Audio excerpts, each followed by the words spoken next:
Bonjour à toutes et à tous et bienvenue dans cette nouvelle matinale consacrée à l'IA dans le secteur de la banque et des assurances. Si l'usage de l'intelligence artificielle n'est pas nouveau au sein de ces organisations qui ont investi assez tôt, il faut le dire, dans cette technologie, les usages se sont démultipliés.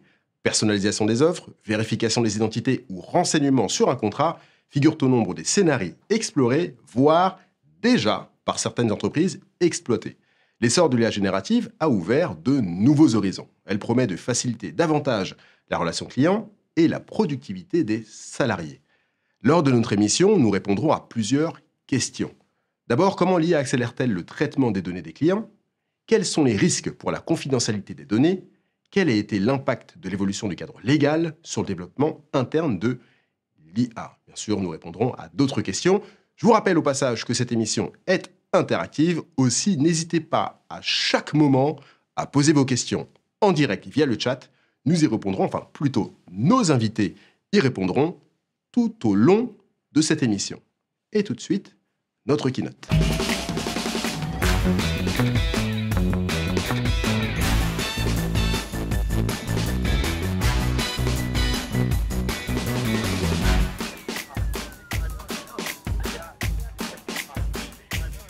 Alors, pour débuter cette émission, nous sommes avec Eric Gobert. Eric, bonjour. Bonjour Thomas. Alors Eric, vous êtes expert en réassurance et innovation. Alors peut-être avant qu'on commence, parlez-nous un tout petit peu de votre parcours. Alors moi j'ai un parcours de 26 ans de carrière. Je suis physicien de formation. Comme quoi ça mène à tout ? Exactement. J'ai fait 10 ans dans le secteur de l'IT, dans plusieurs secteurs d'activité, le tourisme, la grande distribution, les télécoms, marché financier. Et puis depuis 16 ans, j'évolue dans le secteur de l'assurance, puisque voilà, j'ai été directeur du développement dans une société d'actuariat conseil, qui est justement à l'origine aussi de tout ce qui est lié à la tarification, provisionnement en assurance. Et puis pendant 6 ans et demi, j'ai été directeur innovation, partenariat et en charge du business développement chez RGA, qui est un réassureur américain.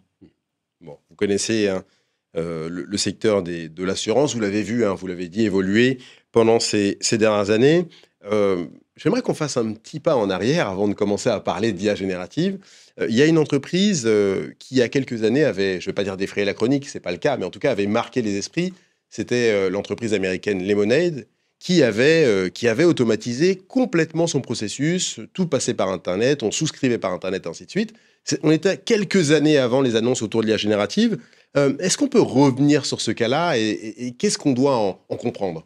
C'est un très bon cas d'école. Lemonade, c'est 2015.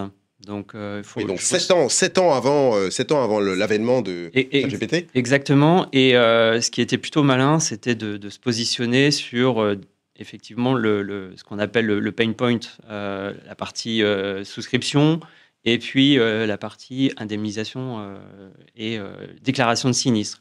Et la promesse de justement Lemonade, c'était de se focaliser sur ces pain points où on allait digitaliser. Maintenant, sans leur faire offense, ils se sont positionnés sur un produit très simple, l'habitation, et pour les locataires. Donc avec une promesse d'exécution très rapide, avec une tarification très très simple. Et pour l'indemnisation, ils l'ont fait aussi de manière très très simple. Et ce qui est, je trouve, à retenir de cette expérience, c'est qu'ils se sont vraiment positionnés sur un produit simple qu'on prend sur étagère, dont on a besoin très facilement. Et ce qui est important, c'est vraiment la promesse client et que ce soit un full digital, vous l'avez rappelé, et se positionner vraiment sur quelque chose qui soit vraiment très facile d'accès.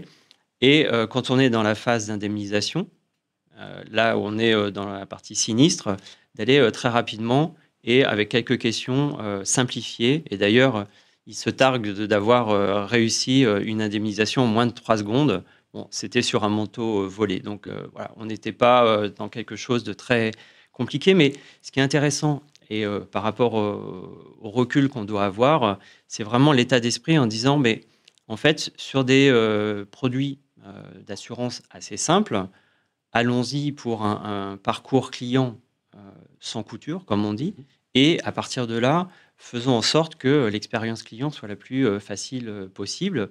Et ce qu'ils ont fait donc plus récemment avec BNP Paribas, c'est qu'ils ont ajouté aussi quelques produits ou garanties complémentaires, juste là pour créer un bundle, pour que le client en fait puisse se dire ah oui effectivement l'assurance scolaire, j'y avais pas forcément pensé et c'est intéressant d'avoir une garantie qui, sur des produits assez simples, est assez facile à automatiser. Et on avait évoqué, quand on avait préparé l'émission, le fait qu'ils veuillent aussi simplifier le contrat et la lecture et l'interprétation des contrats pour éviter, vous savez, des fameuses petites clauses Oui. qu'on a du mal à lire ou à interpréter. Et ça, je trouve que pour le secteur de l'assurance, rappelons-nous, 2015, ça reste quand même, ils fêteront leurs 10 ans l'année prochaine, un, un sujet de simplification. Et je pense que le mot d'ordre qu'on doit avoir dans notre secteur, c'est vraiment de garder cet état d'esprit de simplification et restaurer le contrat de confiance avec le client. On aura un bel exemple d'ailleurs plus tard, hein, je le dis pour ceux qui nous regardent, on aura un bel exemple avec BNP Paribas Cardiff, je ne sais pas s'ils sont inspirés ou pas, mais en tout cas, ils sont repartis sur cette idée de simplifier le parcours et on aura ça, on verra ça tout à l'heure. Est-ce que Lemonade a été, selon vous, l'inspirateur de ce qu'on a pu voir en France? Je sais que par exemple, Alan s'est lancé quelques années après, Luco, avec plus ou moins de chance, qui, si j'ai bonne mémoire aujourd'hui, n'est plus forcément en bonne santé. Mais en tout cas, ces organisations-là ont lancé quelque chose d'intéressant. Elles ont automatisé. Alors, j'imagine que derrière, vous connaissez le secteur mieux que moi, j'imagine que derrière, déjà, il y avait probablement probablement derrière de l'IA, probablement du machine learning, pour permettre de l'enrôlement plus rapide, enfin l'enrôlement de nouveaux clients plus rapidement, j'imagine. C'est un peu tout le sujet de la personnalisation et la simplification du parcours client. Quand on fait une commande sur Amazon, désormais, on a ça en repère. Et ce qu'a fait Alan aussi, ça a été sur un positionnement plutôt B2B, où là, ils s'adressaient aux entreprises, ils ont ciblé les startups, les employés des startups, et donc avec aussi cette promesse de souscription assez rapide, transparence, et dès lors qu'on doit voilà, la partie sinistre, vraiment quelque chose qui soit le plus simple possible. Et je pense que cet état d'esprit et cette volonté de simplifier le parcours client, on est vraiment dans l'état d'esprit global actuel du secteur de l'assurance. Et dès lors qu'on a aussi une maison mère qui est dans la banque, il faut qu'il y ait aussi cette simplification entre tout l'univers en fait des produits, qu'on soit dans l'univers bancaire ou assurantiel, et à partir de là, offrir un maximum de fluidité dans le parcours client de souscription, mais aussi, moi, ce que j'appelle aussi une expérience 360 du client. C'est qu'on va lui apporter un maximum de conseils. Et justement, c'est aussi ça qui est intéressant derrière par rapport à l'usage des données, de l'IA, pour apporter un maximum de conseils, et notamment quand on est aussi dans ces moments de vie et quand on a accompagné un client, quand on est par exemple une institution bancaire ou une mutuelle ou une compagnie d'assurance, c'est vraiment d'apporter du conseil à un client pour lui-même, son entreprise et sa famille quand on est sur une population, par exemple des TNS ou entrepreneurs. Et je pense que c'est aussi cet état d'esprit. Et ce que je prône, c'est que quand on est dans le secteur de l'assurance, on fait un beau métier, on protège les gens. Donc à partir de là, ce qui est important, c'est aussi d'offrir un maximum de protection et de conseils pour que la personne soit la mieux protégée pour lui et pour son entourage en fait. J'aimerais qu'on pardon, qu'on dise un mot sur les conseillers, Eric. Comment l'IA vient modifier leur travail? Alors, au-delà des conseillers, moi, ce qui m'intéresse aussi, c'est les agents.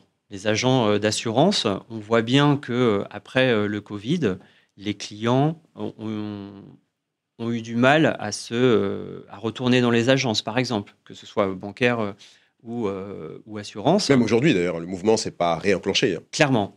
Et ce qui est important donc pour les conseillers, c'est justement d'apporter en fait un maximum de conseils avec la personne qu'ils ont en face. Et si on est conseiller sur assez généraliste et polyvalent, on va être aidé par cette IA avec des fois des prompts qui vont aussi être accessible à tout le monde et qui soit aussi bien précis, parce que c'est bien aussi d'utiliser l'IA, mais dans notre secteur, il y a ce devoir de conseil qui doit être enrichi et augmenté par l'IA, puisque l'IA va aussi être garante en utilisant des données collectées vis-à-vis de l'entreprise et justement aussi être restituée. Et tout ça doit être encadré dans le devoir de conseil et ne pas induire en erreur le client. On a une question en ligne, je reprendrai mes questions juste après. Elle est pour vous, Eric, hein. Comment l'IA impacte-t-elle la masse salariale bancaire? C'est une très bonne question, mais il y a une volonté des dirigeants bancaires ou assurances. C'est le premier, c'est d'augmenter tout ce qui est lié à la croissance, et le deuxième, c'est la productivité. Ce qui est important, et on le sait très bien, c'est que l'IA va aussi favoriser et avoir des leviers sur la productivité des salariés pour automatiser certaines tâches, pour aussi faire certaines tâches qui n'étaient pas faites. Et je pense que, en tout cas, moi, mon message et l'utilisation d'IA, on est vraiment sur cette IA pour Tech for Good, pour que on puisse utiliser l'IA pour faire des tâches qui n'étaient pas faites et qui aussi doivent encourager. Et par rapport à votre question sur l'agent ou le conseiller, c'est apporter encore plus d'informations et d'avoir plus de temps sur avoir une meilleure connaissance aussi du client. Hmm. On a parlé tout à l'heure de personnalisation. On voit qu'aujourd'hui, beaucoup d'organisations en parlent. Jusqu'où peut-elle aller, cette personnalisation du service avec l'IA? L'apport de l'IA va justement industrialiser toute cette collecte d'informations sur la personne, son entourage. Et ce qui est intéressant, justement, c'est d'avoir ce devoir de conseil. Et la personne, en général, moi le premier, on va aller en ligne, on va avoir une recherche spécifique pour un produit d'assurance. Et là, quand on est sur un produit qui est assez générique, ce qui est intéressant avec justement cette IA, c'est de dire voilà quelles sont mes caractéristiques, ma position géographique, mon environnement, ma composition de famille. Et à partir de là, je pense que un des axes de personnalisation, c'est justement d'avoir cette vue 360 de protection. Et puis, ce qu'il ne faut pas oublier, c'est qu'on est à un instant T, mais il faut aussi se projeter dans l'avenir. Mais c'est peut-être ça, en fait, où l'IA va être pertinente, j'imagine, parce que ce que vous venez de mentionner, c'est-à-dire la situation lorsqu'on souscrit un contrat d'assurance, notre situation, elle est connue, nos maladies parfois sont connues. Donc on avait déjà ces informations. Est-ce que le rôle de l'IA, c'est de permettre justement d'avoir une vision plus large, ou est-ce que sa mission, c'est plutôt d'être en mesure de répondre plus rapidement à des situations qui, à notre époque, changent peut-être plus rapidement aussi? Alors, ce qu'il faut avoir en tête, c'est que on choisit pas forcément le moment de cette recherche et d'avoir le conseil, ou en tout cas la réponse à une question. Si on a une insomnie qu'à 2 heures du matin, on veut avoir cette réponse, c'est aussi intéressant que l'IA nous apporte sous forme d'un avatar, ou en tout cas d'avoir un conseiller augmenté et d'avoir cette réponse. Et puis, ce qu'il faut avoir aussi en tête, c'est que on a beaucoup axé sur l'humain de conseiller augmenté, mais n'oublions pas qu'on a aussi des personnes qui sont malentendantes, sourdes ou déficients visuels. L'IA peut aussi augmenter cette relation client avec justement ces vidéos qui soient aussi sous-titrées, qui soient aussi en langue régionale. N'oublions pas aussi que l'IA aussi peut favoriser ce type d'avancée. Et je pense que ça, c'est aussi tout un encadrement par rapport à une instantanéité qui est quand même très largement demandée par les clients, d'avoir cette réponse très rapidement et cette personnalisation qui doit se faire avec un maximum de précision, mais aussi un minimum d'informations qui doivent être collectées. Et n'oublions pas que il y a aussi tout l'enjeu de la confidentialité, le respect de la privacy des données. Et ça, c'est aussi important de le garantir. Justement, j'aimerais également qu'on en dise un mot. Quel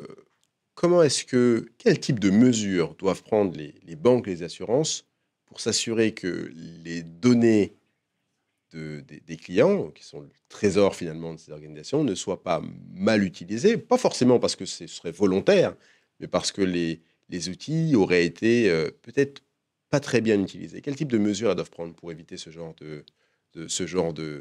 d'accident, je dirais? C'est une très bonne question. Et l'IA Act a apporté quand même beaucoup de réponses aussi à justement ce traitement des données.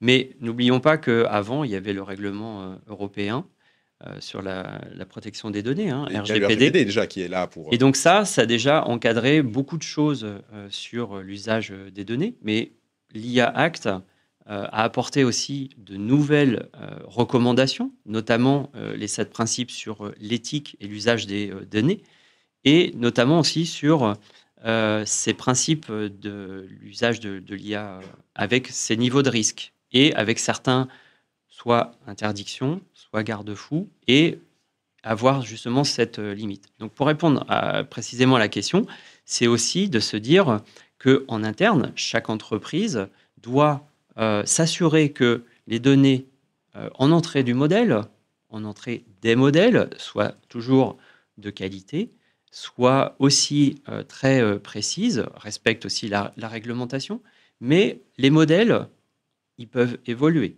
ils peuvent être modifiés. Est-ce que ce sont des développements qui ont été faits en interne?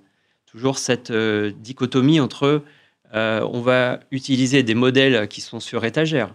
On ne connaît pas tous les biais d'entraînement des modèles. Moi, je me pose la question en disant, voilà, je suis une compagnie d'assurance internationale, je vais utiliser des données aux États-Unis où il n'y a pas de restrictions spécifiques sur la religion, sur la race, sur la génétique. Je vais entraîner tous mes modèles sur ces données. Comment je les transpose aussi dans d'autres régions du monde? Et donc, je pense que ça, il y a un vrai travail à poursuivre sur cet usage des données, sur le respect de la partie éthique, la partie privacy pour les clients, et d'afficher toujours ce niveau de précision et cette transparence par rapport à l'usage de ces données, et de se dire, en fait, monsieur le client, j'ai utilisé vos données, j'ai utilisé telles données, et voilà quels ont été les paramètres qui ont été retenus. Évidemment, c'est beaucoup de travail, mais à contrario, l'IA va pouvoir aussi simplifier cette production et cette traçabilité par rapport aux données, par rapport au versionning de modèles. Mais tout ça, ça nécessite une grande gouvernance dans les entreprises, que tout ça soit déployé à toute l'échelle et dans tous les pays et dans toutes les directions, parce que tout ça, ça doit être vérifié, tracé, parce que on peut pas se dire, je vais tout déléguer à la machine, parce que Sans la machine, surveillance derrière. elle peut se sans tromper, bien sûr. elle peut halluciner, et n'oublions pas encore qu'il doit y avoir aussi ce devoir de conseil, et il faut être aussi redevable par rapport aux clients et par rapport aux autorités de contrôle qui vont aussi, et ils l'ont déjà dit, notamment la CPR, qui contrôle déjà ces IA dites classiques. Évidemment, ils feront la même chose Pour les IA génératives. pour les IA génératives. Il nous reste 2 minutes. Ah oui. peut-être très vite. ça passe, je vous l'ai dit, ça passe très très très très vite. Est-ce qu'on peut imaginer, Eric, des scénarios où on aurait des bots, peut-être pas demain ni après-demain, mais d'ici 2-3 ans, qui répondraient de manière autonome à des sinistres et surtout à des situations d'urgence? Alors, 2 minutes. c'est très intéressant, je vais être très concis. Et ce qui est intéressant, en fait, c'est justement, je pense à cette situation d'urgence où on est dans un appartement où il y a une personne âgée. Et donc, on sait très bien que désormais, il y a aussi des solutions qui existent, notamment, je pense à une société belge qui utilise le réseau Wi-Fi pour détecter les chutes, par exemple, Oui. sans que ce soit invasif. On peut imaginer que tous les modèles ont été entraînés et détectent cette chute et qu'il y ait un système d'alerte automatique avec des niveaux, évidemment, par rapport à des patterns qui auraient été imaginés pour que tout ça puisse se faire de manière complètement non intrusive pour la personne âgée. Et après, on l'a vu aussi avec les boutons SOS qui soient embarqués dans les voitures. On peut imaginer que tout ça soit embarqué dans les voitures pour un système d'assistance qui soit encore le plus rapide, le plus efficace. Donc c'est possible, mais il y a toujours, on disait, hein, il faut toujours un humain dans la boucle. Clairement. C'est lui qui va Clairement. finalement au moment fatidique arbitrer dans l'urgence, enfin savoir si c'est urgent, une urgence vitale ou pas. Merci beaucoup, Merci Eric. Thomas. Merci. Merci. Je vous propose de poursuivre notre programme avec notre prochain invité, avec qui nous allons parler d'objectifs d'ESG atteints grâce à l'IA.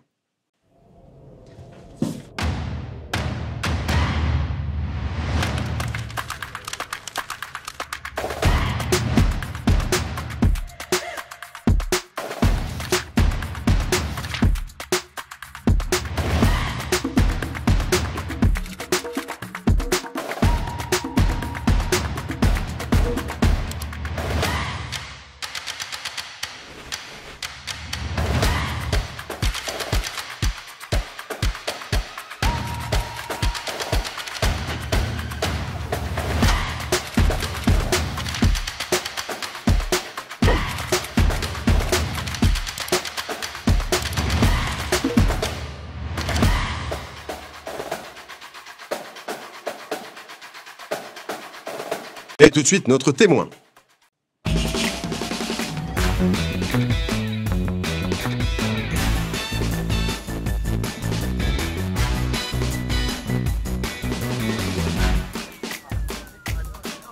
Alors, nous sommes avec Guillaume Bosset. Guillaume, bonjour. Bonjour. Alors, Guillaume, vous êtes directeur général chez Inetum Consulting. Et avant de vous demander de présenter Inetum Consulting, je précise le sujet qu'on va aborder, qui n'est pas celui que j'ai mentionné avant. Nous allons parler de cas d'usage et des freins dans le secteur bancaire. Alors, rappelez-nous, Guillaume, qui est Inetum Consulting. Ok. Inetum est un leader européen des services numériques, avec 28 000 collaborateurs dans le monde, 10 000 en France. Et moi, je représente l'entité qui fait du conseil en management et en transformation pour tous les secteurs, notamment la banque et l'assurance, Inetum Consulting. Bon.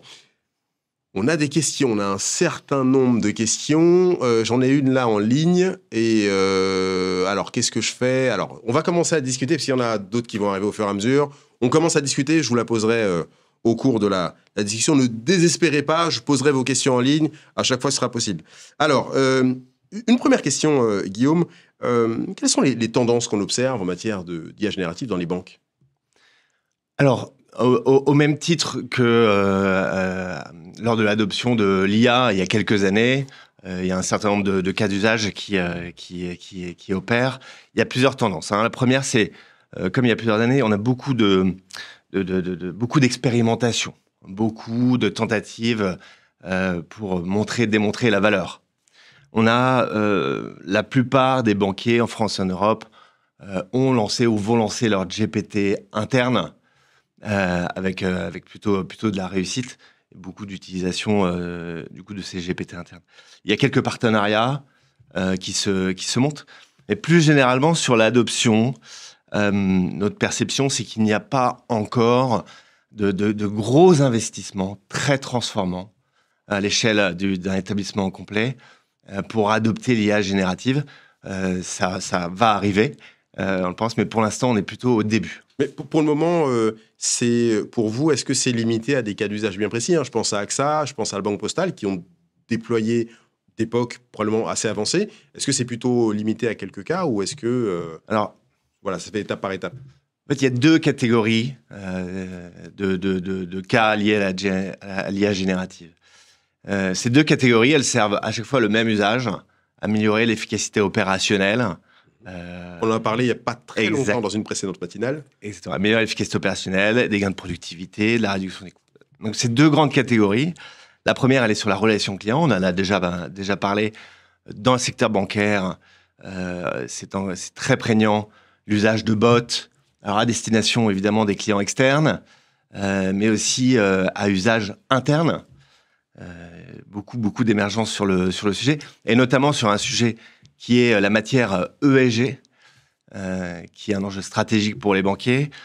C'est une matière complexe qui bouge beaucoup, avec énormément de textes, beaucoup d'engagements volontaires qui sont communiqués au marché, beaucoup de nouvelles réglementations, la CSRD. Et les clients externes se posent beaucoup de questions, les collaborateurs aussi, et les bots ont un usage très particulier qui peut avoir un impact très fort pour la meilleure compréhension et pour le next best action, la recommandation aux clients sur ces sujets stratégiques. Le bot, pardon, juste une question, Guillaume, sur cet élément-là. Le bot, il viendrait traduire finalement des réglementations un peu plus larges. Il viendrait faciliter le fait de trouver l'information. Ce seraient les missions qu'on peut imaginer pour le bot. Tout à fait. Il permet la synthèse, il permet l'analyse, il permet un premier niveau de recommandation, évidemment. Hein, les bots, sur des sujets aussi stratégiques, elles sont toujours accompagnées de l'expertise humaine. Mais oui, il y a beaucoup d'usages que vous citez notamment. On a une question en ligne. Elle était pour l'invité précédent, mais je pense qu'elle s'applique aussi à vous et je pense que vous pouvez nous éclairer. Hein. Comment s'assurer que les systèmes d'IA soient éthiques, sans biais et respectueux des droits humains? Alors, c'est la réponse est un peu dans la question.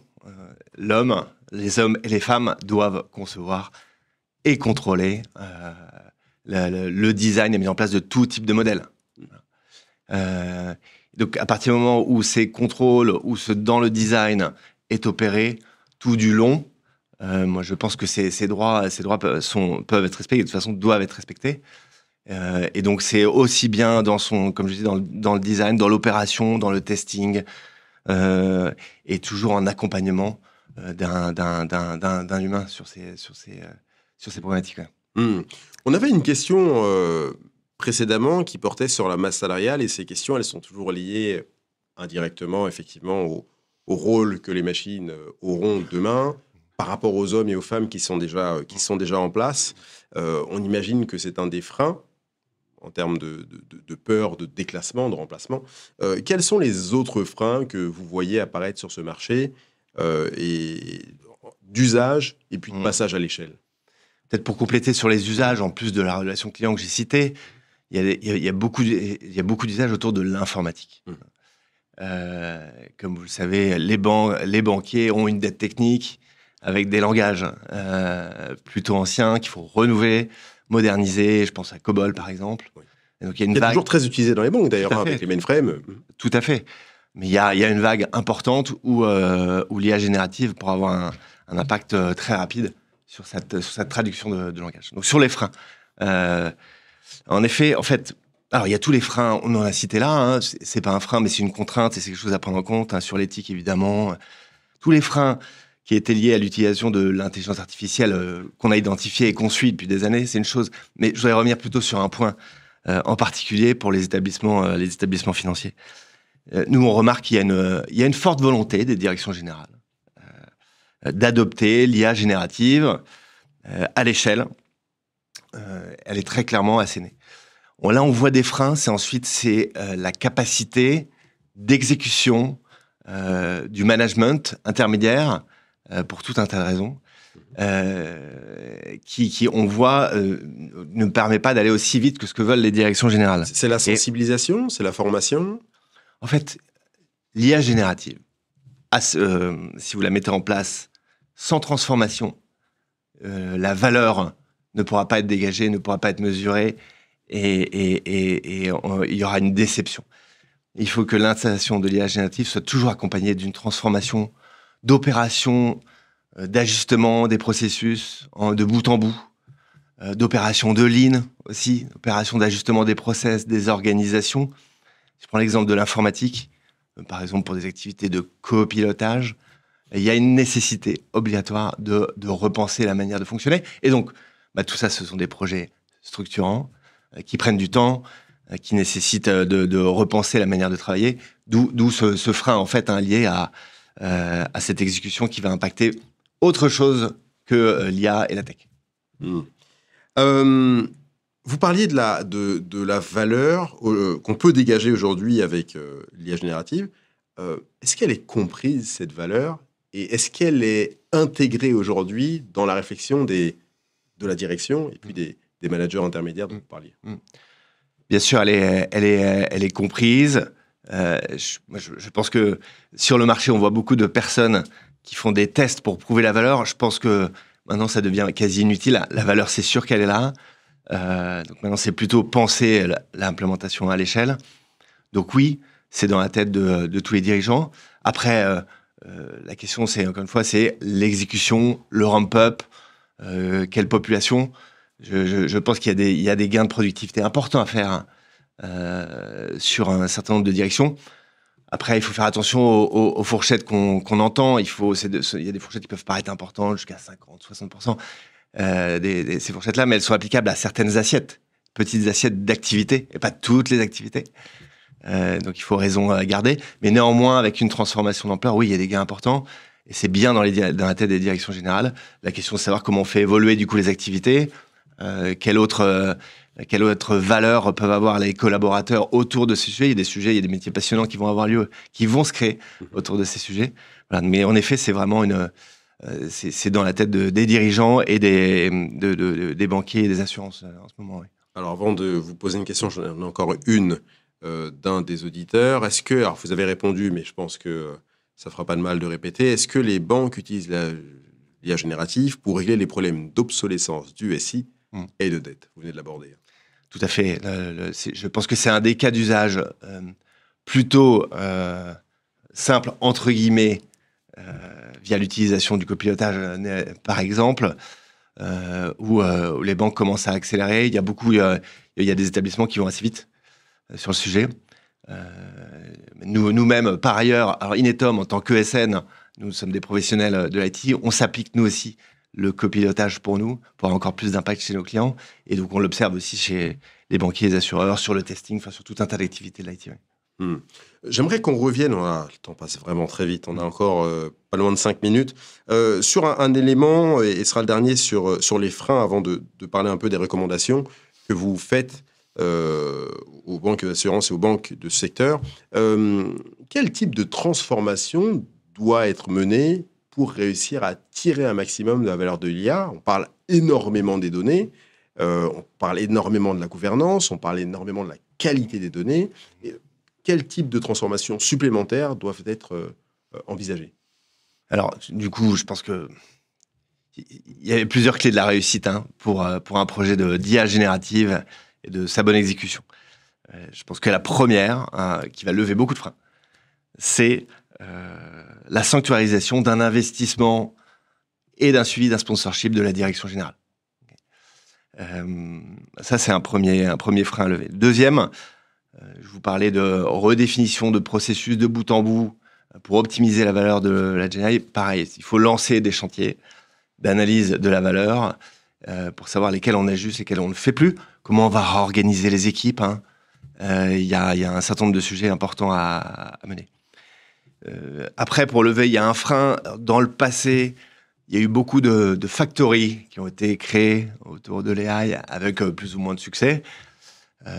Moi, je pense que plutôt que de recréer une structure organisationnelle à part entière, déjà faire un centre d'expertise où vous regroupez les meilleurs talents d'un point de vue métier, tech, modèle, risque, les meilleurs talents sur tous ces sujets qui vont travailler ensemble et animer au travers de ce centre d'expertise.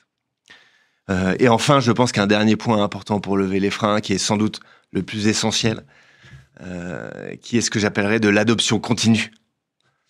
Dans la stratégie de conduite du changement, encore plus sur ce sujet, où parfois certaines personnes, observateurs, nous disent des choses qui ne sont pas forcément vraies. Il faut être très précis, et il faut bien expliquer ce qu'on peut faire et pas faire. L'enjeu d'accompagner les équipes opérationnelles, le management sur ce sujet est absolument essentiel. Et on voit des projets qui n'aboutissent pas à cause de ça et de cette formation continue et cette adoption continue, comme on l'appelle chez Netom Consulting. Une toute dernière question, Guillaume. On voit de plus en plus apparaître des chefs AI officers, souvent liés à la data, parfois seuls. Est-ce que ça figurerait dans vos recommandations de créer ce poste-là, ou est-ce que pour vous, eh bien, il faut peut-être réorganiser, attribuer de nouvelles missions parmi les ressources déjà présentes et existantes dans l'entreprise? Oui, alors il y a eu des responsables de l'AI qui ont été nommés, des data scientists, il y a eu beaucoup de choses. Il y a autant de modèles possibles que d'organisation et que de contexte et que organisationnel. Je pense que oui, à un moment donné, évidemment, il faut que ce rôle soit incarné, peu importe sa fonction. Il faut l'incarner. Pour vous, il doit être incarné, ce rôle. Tout à fait. Hein. Quelqu'un qui est responsable de l'AI et de la Generative AI à l'échelle du groupe, il doit être incarné, évidemment. Oui. Tout à fait. Merci beaucoup, Guillaume, d'avoir été avec nous ce matin. Je vous propose de poursuivre notre émission avec une interview filmée. Notre invité n'était pas disponible aujourd'hui. Il s'agit de Baptiste Offray. Nous allons parler d'un cas très concret d'assurance, de cycle d'assurance et de processus d'assurance automatisé grâce à l'IA. Et c'est un témoignage.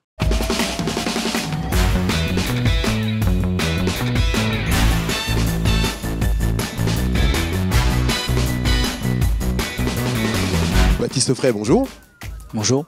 Alors Baptiste, vous êtes directeur des partenariats en assurance affinitaire chez BNP Paribas Cardiff. Rappelez-nous qui est BNP Paribas Cardiff. Donc BNP Paribas Cardiff, c'est la filiale d'assurance du groupe BNP Paribas. Donc on est aujourd'hui leader en banque assurance des partenariats dans le monde. Et on fait aujourd'hui on travaille avec environ 500 partenaires dans plus de 30 pays. Et l'année dernière, on a renouvelé environ 100 partenaires. Donc on est vraiment dans ce modèle B2B2C, très peu B2C. Et on a un modèle aujourd'hui dont l'objectif, c'est de rendre l'assurance plus accessible, c'est-à-dire plus inclusive, plus facile à souscrire, plus facile à utiliser. Et voilà un exemple de vos partenariats et de votre envie justement de faciliter l'accès à l'assurance. Vous avez proposé avec Orange, votre partenaire, l'opérateur, une assurance sur les lignes mobiles. On va revenir précisément dans quelques minutes sur ce détail d'assurer une ligne. Pourquoi est-ce que vous avez choisi de proposer un service comme celui-ci? Alors, déjà, premièrement, l'assurance affinitaire, qu'est-ce que c'est? L'assurance affinitaire, c'est vous avez un produit central, une machine à laver, un téléphone portable, et vous mettez de l'assurance dessus. Et donc ça, c'est vraiment, dans le monde actuel, avec les produits électroniques qui évoluent, qui coûtent de plus en plus cher, qui sont de plus en plus techniques, c'est apporter finalement quelque chose qui vous permette la continuité d'usage, là où avant, finalement, on faisait de l'assurance, on vous donnait de l'indemnisation, c'est-à-dire vous cassiez votre téléphone, on vous remboursait, etc. Bon. Cardiff, BNP Paribas Cardiff, a voulu, il y a une dizaine d'années, changer et évoluer finalement avec son temps et aller vers des garanties du style la panne, la casse, l'extension de garantie, le vol, et dans un objectif, 1, de diversification, et 2, d'accompagner nos partenaires. Pourquoi accompagner nos partenaires? C'est, vous prenez nos partenaires aujourd'hui, retail, telco, etc., ils ont aujourd'hui une évolution de leur système avec les Amazon, avec Internet, et ils ont besoin de diversification. Et pour eux, c'est stratégique. Et on a aussi une volonté, c'est accompagner nos clients dans l'usage des produits du quotidien. Bon. Et donc, ces produits-là, ils ont vraiment un sens. On est passé de l'ère de l'assurance pure, l'indemnisation, à l'ère du service. C'est finalement ce qu'on a rajouté depuis peu, à l'ère de la fidélisation. Et aujourd'hui, notre objectif, c'est de faire en sorte que le client ait une assurance, qu'il utilise régulièrement. Quand il l'utilise, il est pris en charge. Et donc, on a une assurance qui couvre 9 fois sur 10. Et quand il est pris en charge, en plus, il est content. Donc, on a vraiment ces 3 aspects et faire en sorte que le client finalement évolue avec nous. Donc, ce qui est intéressant, c'est que, je le disais dès la première question, c'est que vous n'assurez pas un appareil. Vous le disiez, smartphone, tablette, machine à laver, ainsi de suite. vous assurez une ligne. En quoi cette différence est importante? Alors cette différence, elle est cruciale, je dirais. Pourquoi elle est cruciale? Donc pour vous expliquer, la ligne orange, ce qu'on assure, c'est la ligne. En fait, ce qu'on assure finalement, c'est l'usage de votre produit. Donc qu'est-ce qui se passe? C'est vous avez une carte SIM, vous la mettez dans votre téléphone portable, ce téléphone portable est assuré. Si demain, vous changez de téléphone portable, ce téléphone portable, vous remettez la carte SIM dedans, il est utilisé. Et donc, on a voulu, au travers de cette nouvelle garantie, changer la façon d'utiliser l'assurance pour le client. Nous, c'était très important. On avait des clients finalement qui ne savaient plus s'ils étaient assurés, ils perdaient leur facture, ils ne savaient plus est-ce que c'était l'année dernière, il y a 2 ans, est-ce que c'était encore sous garantie. Avec cette garantie, tout est couvert. Donc, ils ont vraiment, évidemment dans le cadre des garanties, mais on assure on accepte 9 cas sur 10, donc il y a vraiment une garantie forte dans cette assurance. Et on a un objectif aujourd'hui qui est de faire en sorte que le client, encore une fois, l'utilise et sache qu'il est couvert. Donc avec cette assurance, il est couvert. Et on a aujourd'hui toutes ces garanties sur le marché qui sont en train d'évoluer dans ce sens-là. Vous avez Boulanger Infinity, vous avez tout votre foyer qui est couvert.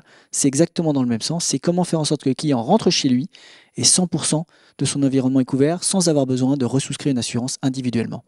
Alors, au cours de cette émission, où on sera diffusé, on va parler IA, ça n'a bien sûr échappé à personne.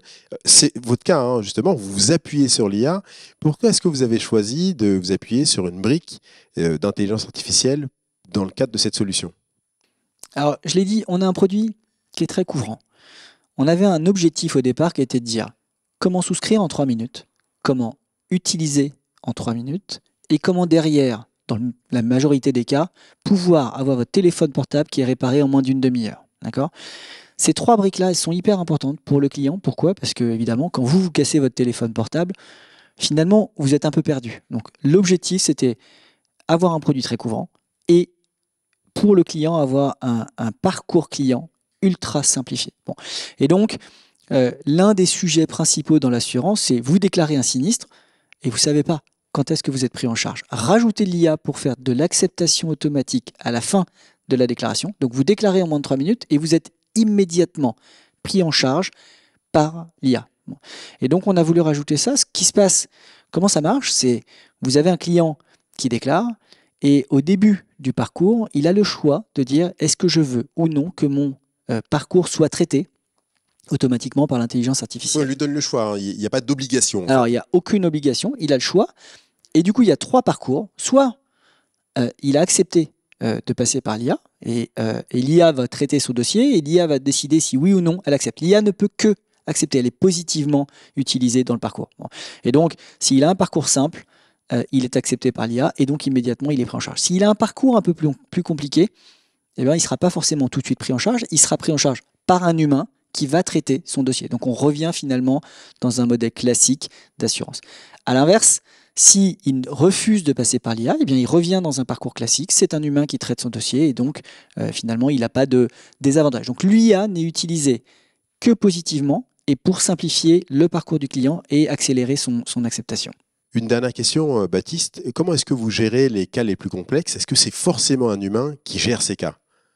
Alors, l'IA est faite pour reproduire finalement le geste humain, donc pour accepter finalement ce que ferait un humain de manière simple. Ce qu'on a voulu finalement, c'est, dans la majorité des cas où c'est simple, un humain finalement, il ne va pas apporter une plus-value supplémentaire, surtout, il va avoir des gestes répétitifs. Bon, donc on a voulu reproduire finalement ce geste humain par l'IA. Bon.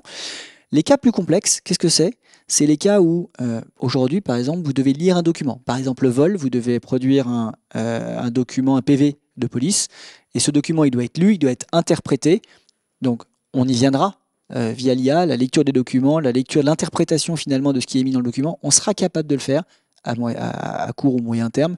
En tout cas, pour l'instant, on a voulu passer une première phase qui est simplifier, en tout cas sur les cas simples, le parcours client. Merci beaucoup, Baptiste, d'avoir été avec nous aujourd'hui. Merci beaucoup. Très bon. Alors, nous venons de voir une interview de Baptiste Offray. Baptiste Offray, qui, je le rappelle, est directeur des partenariats et assurances affinitaires chez BNP Paribas Cardiff. Et tout de suite, notre prochain témoin.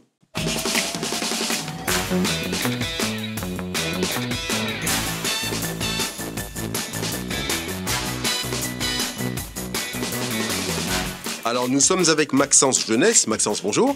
Bonjour Thomas. Merci beaucoup d'avoir accepté notre invitation. Vous êtes directeur scientifique de l'IA chez Covéa. Rappelez-nous qui est Covéa. Alors Covéa, c'est un groupe d'assurance mutualiste composé de GMF, MMA et MAF, et également du coup d'un réassureur PartnerRe. Bon, des marques très connues. Est-ce que vous pouvez nous rappeler, nous expliquer votre périmètre, je le disais, vous êtes directeur scientifique de l'IA. Tout à fait. Donc, j'ai en charge une direction d'une 50aine de personnes qui construisent les solutions d'IA du groupe. Du coup, avec des data scientists ou ingénieurs ML, mais aussi des ingénieurs logiciels, ingénieurs data et Ops, comme on dit. Donc voilà, c'est un peu le périmètre de la direction. D'accord. Quels sont les cas d'usage sur lesquels vous travaillez aujourd'hui ? Alors aujourd'hui, on travaille par exemple à la réduction des délais avec des cas d'usage autour de la lecture automatisée de documents, des cas d'usage de fluidification des interactions clients avec par exemple de la classification de textes pour découvrir l'intention du client, peut-être accélérer le traitement de sa demande, voire même peut-être lui proposer du self-care. Et puis bien sûr, l'aide à la décision pour les conseillers avec... Là, en ce moment, on expérimente, on fait plus qu'expérimenter, on a mis en place des outils donc, qu'on appelle de type RAG, donc des assistants de recherche augmentés, on va dire ça comme ça, pour aider les conseillers à mieux prendre leurs décisions. Est-ce qu'il y a des cas d'usage parmi ceux que vous avez mentionnés que vous avez déjà, sur lesquels vous êtes déjà très avancé, que vous êtes sur le point de déployer ou que vous avez déjà déployé ? Alors, on a déjà déployé des cas d'usage de classification, de texte, comme on expliquait avant. Alors, je simplifie, donc autour du traitement, de la découverte des intentions des clients. On a également déployé des assistants vocaux, alors des voice bots, que vous appelez au téléphone. Voilà, donc on a un petit écosystème quand même de cas d'usage. Également aussi des cas d'usage autour de la lecture automatisée des documents, mais on cherche toujours à aller... comprendre des documents de plus en plus complexes, de moins en moins structurés. Voilà, donc c'est ça qu'on va chercher toujours dans l'idée de réduire les délais, accélérer la prise en charge finalement des sinistres de nos clients, parce que c'est quand même la première mission d'un assureur, d'être présent au moment où le client a malheureusement un problème. Voilà. Exactement. Comment est-ce que vous avez réduit le risque, on en parlait un peu plus tôt avec notre premier invité, autour de la donnée du client ? Je pense, déjà, la première chose, c'est qu'on a un principe de stockage sur nos data centers internes, on va dire ça comme ça. Et puis, on a établi des principes de minimisation. Quand on a un cas d'usage mature, on a un principe de minimisation des données qui transitent entre nos data centers externes et d'éventuels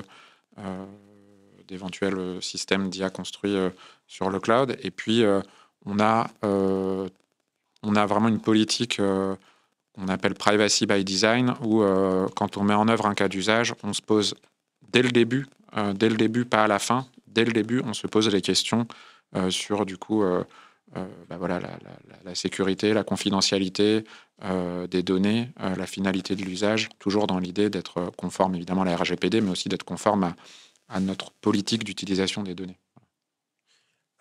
Est-ce que,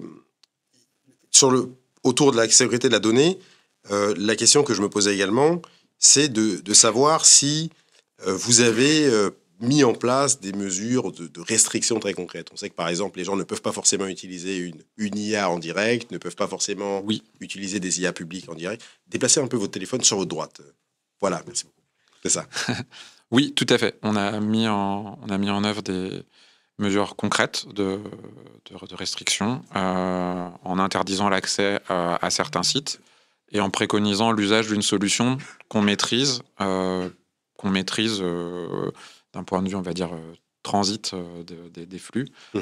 Et puis, on a bien sûr, on a sensibilisé les collaborateurs parce que malheureusement, on ne peut pas tout, ou heureusement plutôt, on ne peut pas tout contrôler. Donc, on a sensibilisé les collaborateurs à ces questions, notamment avec les IA génératives et pour ne pas le citer, ChatGPT. Et puis, derrière, on a mis en place une charte qu'on a fait signer à l'ensemble des collaborateurs. Voilà. D'accord.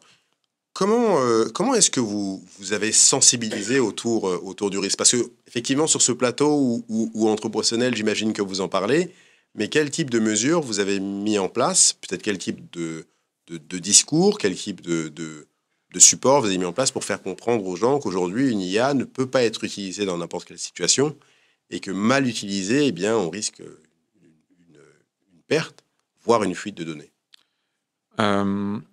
On a très vite perçu,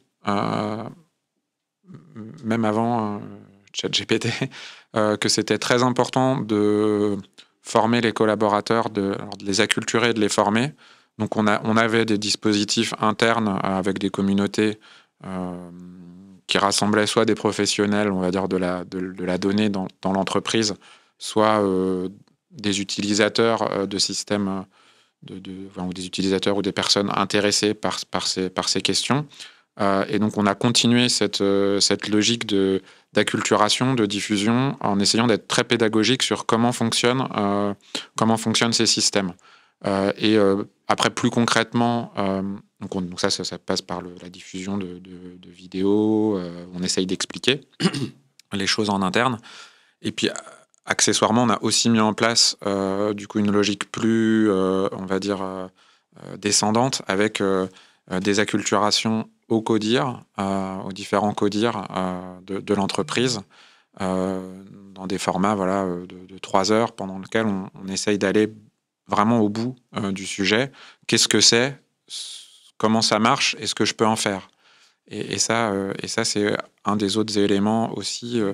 Parce qu'on pense qu'il ne suffit pas juste de mettre une vidéo et d'espérer que les gens la regardent. Il faut aussi aller dans l'autre sens, sensibiliser les responsables et puis derrière avoir cette mécanique de descente de l'information. Voilà, donc on a adopté cette approche. Quel impact le cadre réglementaire qui évolue au fur et à mesure a-t-il eu ou a-t-il tout simplement sur votre réflexion en matière d'IA?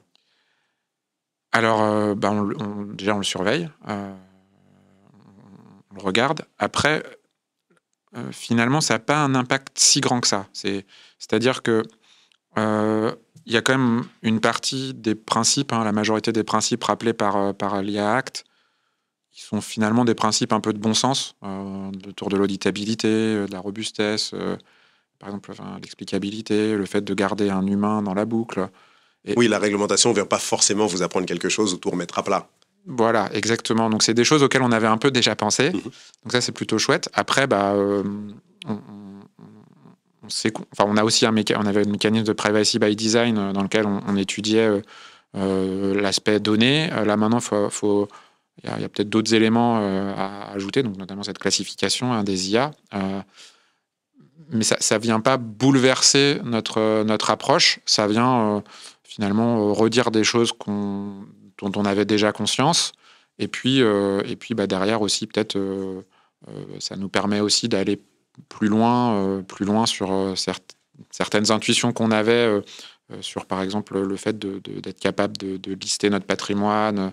Donc ça vient nous aider, ça vient conforter certaines des intuitions. Donc on ne voit pas du tout ça d'un mauvais œil. Il nous reste 1 minute 30 et 2 questions. Quel est l'impact de l'IA sur vos stratégies data?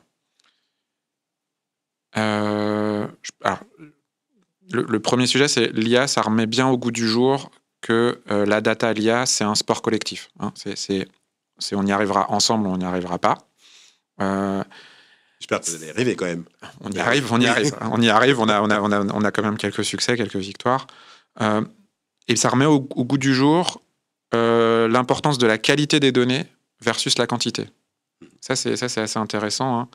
La quantité. Et puis, ça remet l'importance de la connaissance des processus. C'est-à-dire que c'est pas juste la data qui serait là, posée là. C'est la data, elle vit.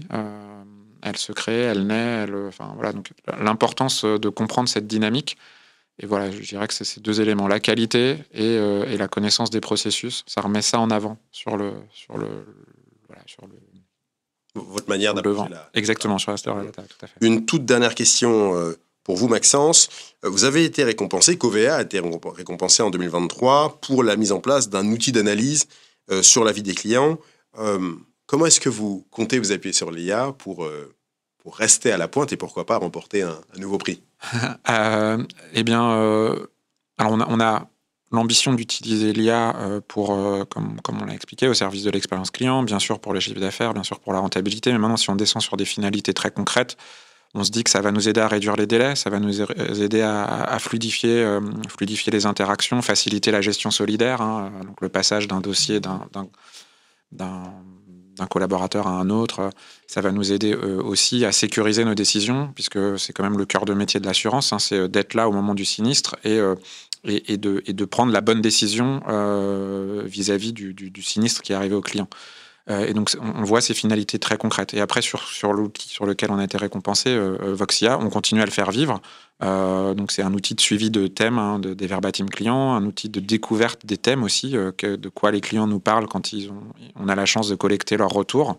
Et du coup, en fait, ce qui est intéressant, c'est que cet outil permet de mettre une espèce de mécanisme d'apprentissage par renforcement, on va dire, à l'échelle de l'organisation, puisque du coup, on comprend les irritants des clients, les enchantements, et du coup, ça nous permet la correction des fois de certains irritants réels, hein, de nos clients, mais aussi le renforcement de certaines pratiques, parce qu'on perçoit des enchantements. Donc, voilà, je dirais que cet outil, il nous est très utile encore aujourd'hui, et on continue à investir dedans. Voilà. Bon, à vous voir sourire, on voit que c'est un sujet qui vous passionne et pour lequel vous allez encore mettre beaucoup d'énergie. Merci Maxence d'avoir été avec nous. Merci Thomas. Ce matin. Restez avec nous, nous allons recevoir notre prochain témoin.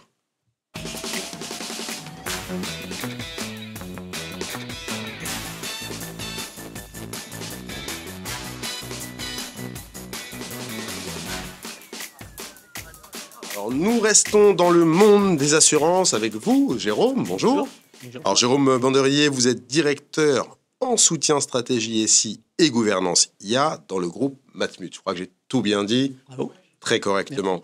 Alors, on a beaucoup parlé avec notre invité précédent, Maxence Jeunesse de Coverne, vos camarades de jeu, de réflexion autour de l'IA, de réflexion et d'impact de l'IA autour de la data. On va poursuivre cette discussion avec vous. Et la première question que j'ai envie de vous poser, peut-être même pour maintenir le fil rouge avec notre discussion précédente, c'est de quelle manière l'intelligence artificielle générative, peut-être même l'IA au sens large, influence-t-elle aujourd'hui votre réflexion actuelle sur votre approche de la donnée?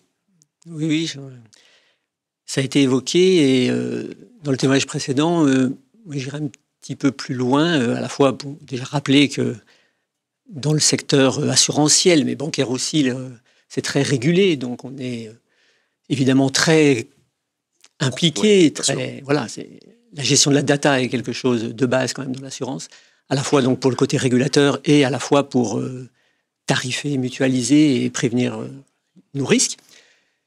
Et l'IA va quand même apporter deux éléments nouveaux. On l'a déjà dit, ce sont nos données qui vont entraîner les modèles et qui vont restituer nos données. Et donc, ça nous oblige à davantage de qualité.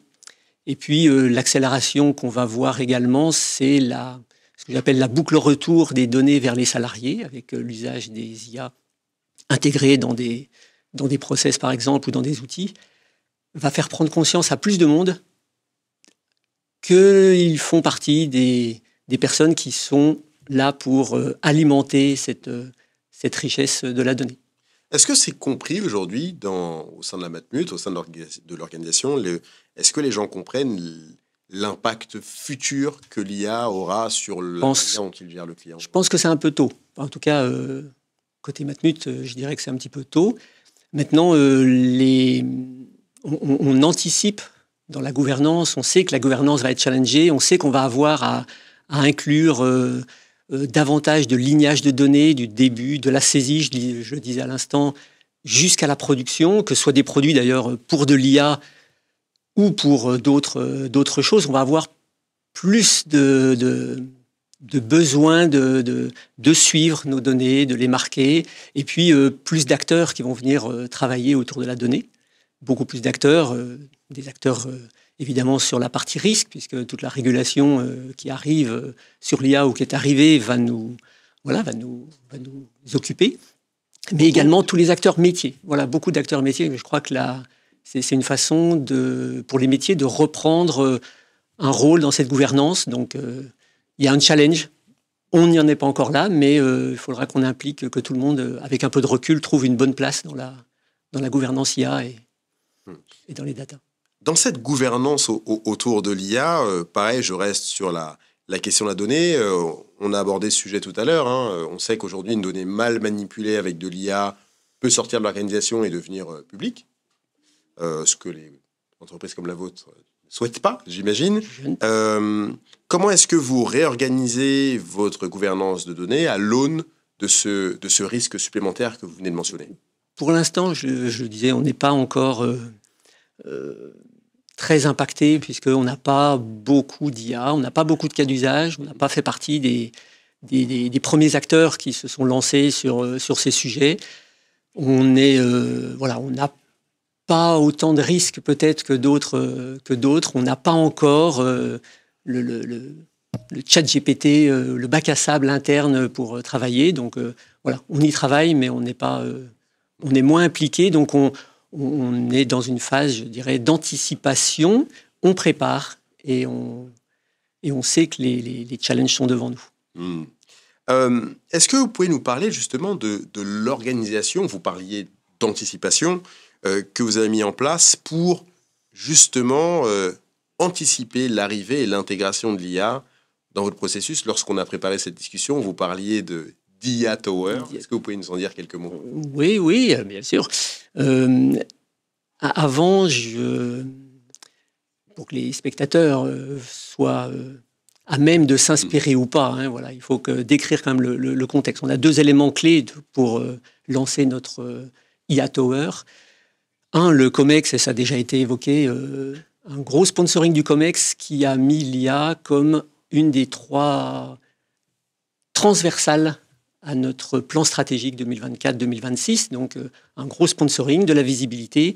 Et ce n'est pas un sujet qui est pris à côté. Voilà, c'est vraiment transverse à tout le plan stratégique, au même titre pour info que la durabilité et la prévention, qui sont pour un assureur 2 éléments essentiels. Donc, un gros sponsoring. Et puis, un deuxième contexte, on est déterminé à avancer, mais on n'est pas forcément pressé. Voilà. Et donc, les spectateurs qui sont dans cette attitude déterminée, parce que, je l'ai dit, il y a un gros sponsoring, et pas forcément pressé, puisqu'on inscrit l'IA comme une nouvelle étape dans la révolution numérique. Et on sait que les révolutions numériques précédentes ont quand même mis un certain nombre d'années, pour ne pas dire une décennie, pour s'intégrer correctement dans les usages privés et dans les entreprises. Donc, ce double contexte déterminé et qui se donne du temps, on va dire, nous a fait construire. Donc, notre IA Tower se concrétise comme un comité d'orientation. Et c'est un comité d'orientation qui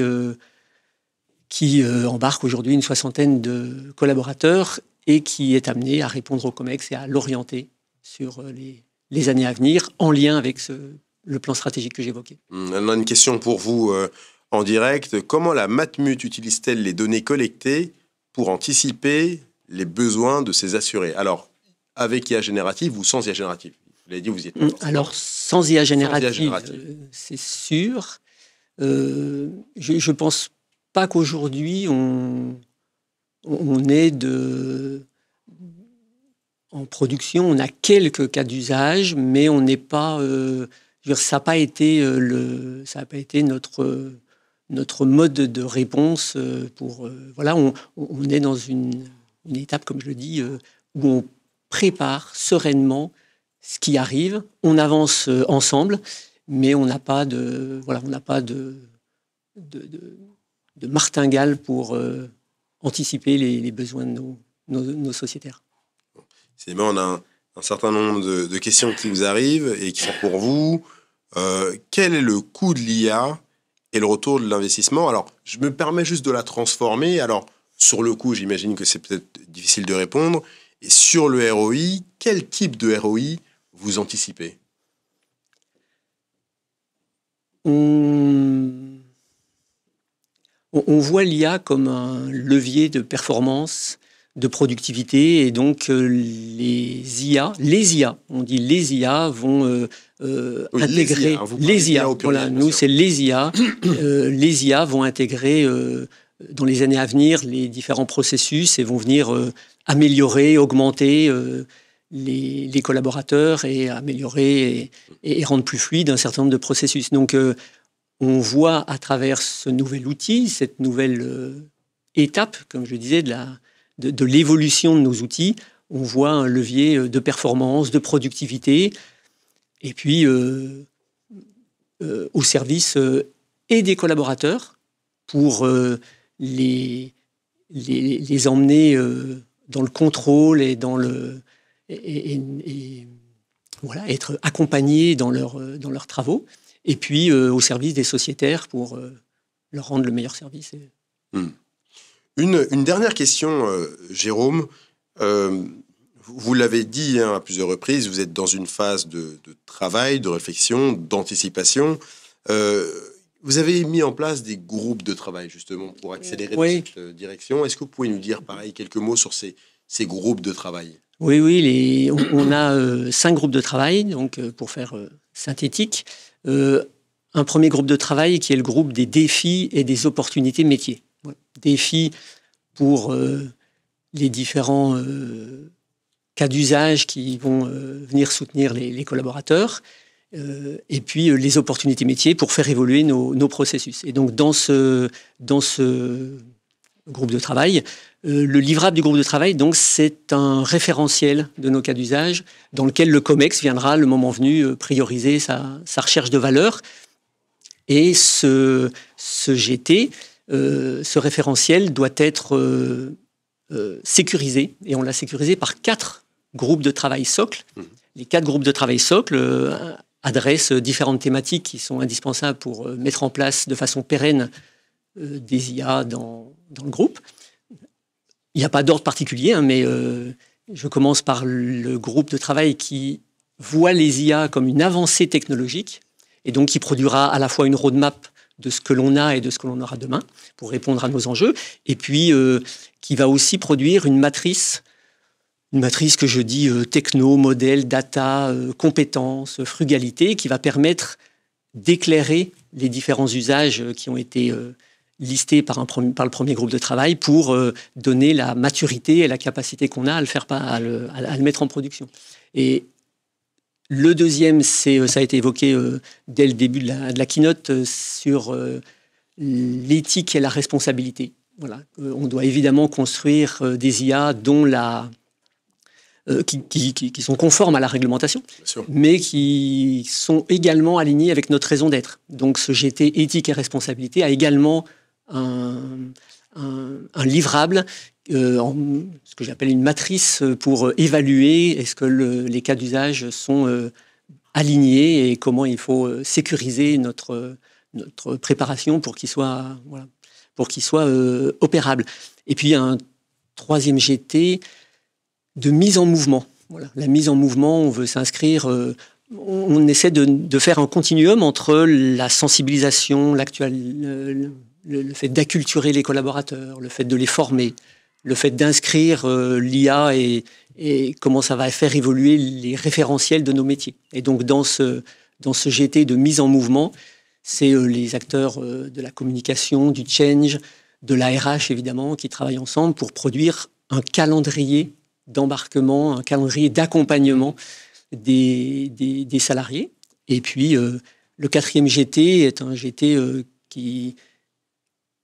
institutionnel, je dirais, qui, chez nous, va permettre d'asseoir l'IA et l'arrivée et le déploiement progressif des IA dans notre vie institutionnelle. Et pour être peut-être un peu plus explicite, le sponsor COMEX qui gère, qui pilote, qui anime le comité d'orientation IA qui a été mis en place, est intervenu début juin à l'Assemblée générale des sociétaires. Donc c'est un moment fort de la vie mutualiste.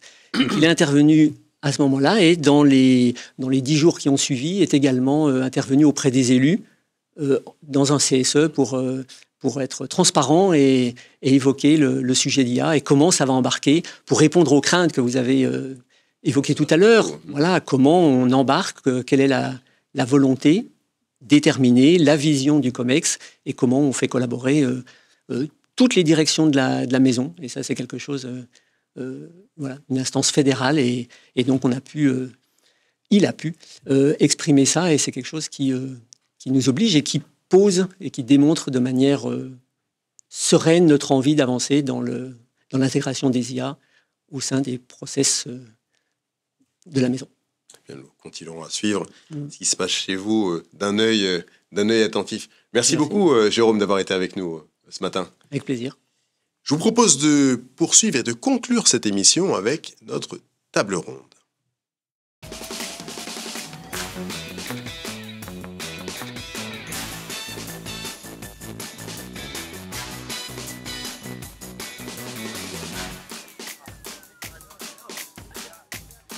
Nous sommes, je vous le disais, avec nos 3 prochains invités. Nous allons poursuivre et conclure notre matinée sur une réflexion globale autour de la réflexion de la relation client. On parlera bien sûr d'autres choses. Et pour cela, nous sommes avec Stéphane Silva. Stéphane, bonjour. Bonjour. Bienvenue sur notre plateau. Vous êtes Head of Cognitive Factory Automation AI, GenAI, chez Generali. Ça fait beaucoup de travail.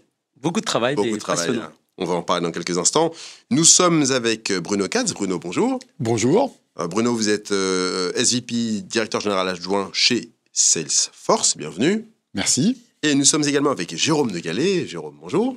Bonjour Thomas. Jérôme, vous êtes Digital Transformation et Innovation Catalyst chez Avanade. Alors, je vais vous demander chacun, en quelques phrases, de rappeler qui sont vos structures et organisations. On commence par vous, Jérôme. Oui.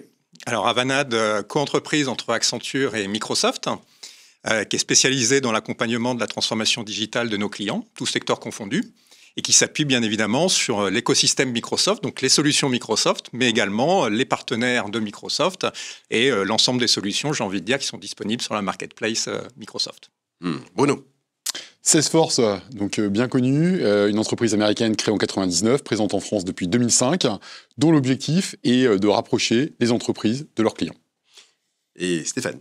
Donc Generali, bien connu aussi, donc assureur italien, en France depuis 1877, et qui accompagne l'ensemble des clients dans les solutions d'assurance. Une toute première question pour vous, pour démarrer cette table ronde. Stéphane, alors j'avais eu l'occasion de parler il y a quelques mois avec un des responsables de Generali. On a beaucoup parlé de Emmanuel Néré, pour ne pas le citer. On avait parlé d'IA, et c'est vrai qu'à l'époque, lorsqu'on a discuté, et Jérôme, vous vous en rappelez certainement, on avait senti qu'il y avait une approche assez prudente sur des technologies qu'on ne connaissait pas encore beaucoup, dont les versions s'accélérait. Comment votre doctrine a évolué au cours de ces derniers mois ?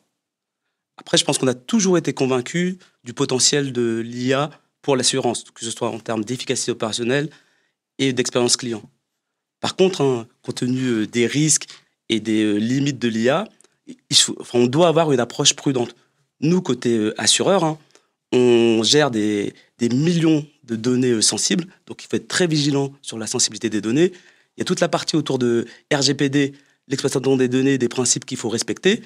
Et aussi, il faut qu'on s'assure aussi de l'équité de nos décisions quand on fait appel à un algorithme. Donc, pour toutes ces raisons-là, c'est nécessaire d'avoir une approche prudente, tout en sachant très bien qu'on peut exploiter l'IA. Ce qui change beaucoup par rapport à notre doctrine, ce qui a évolué, c'est vraiment l'émergence de GenAI et le potentiel qu'on peut avoir désormais grâce à l'IA.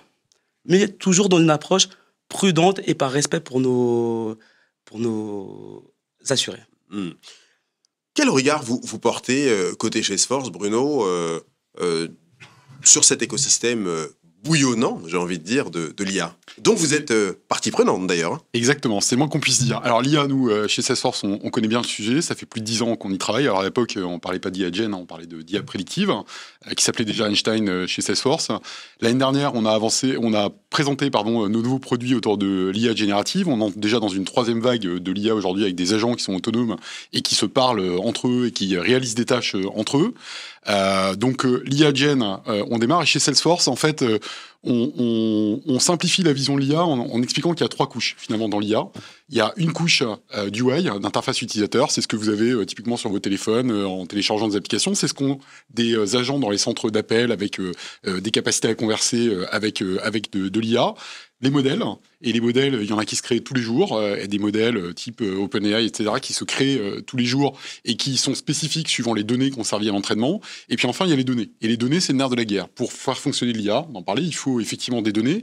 Il y a des données qui sont disponibles pour les IA Gen grand public, qui sont des données type Wikipédia, qui sont disponibles gratuitement sur Internet. Et puis après, il y a l'IA dans l'entreprise. Et l'IA dans l'entreprise, c'est des données effectivement d'assurer, quand on parle du monde de l'assurance, des données qui sont clientes, des données qui sont sensibles.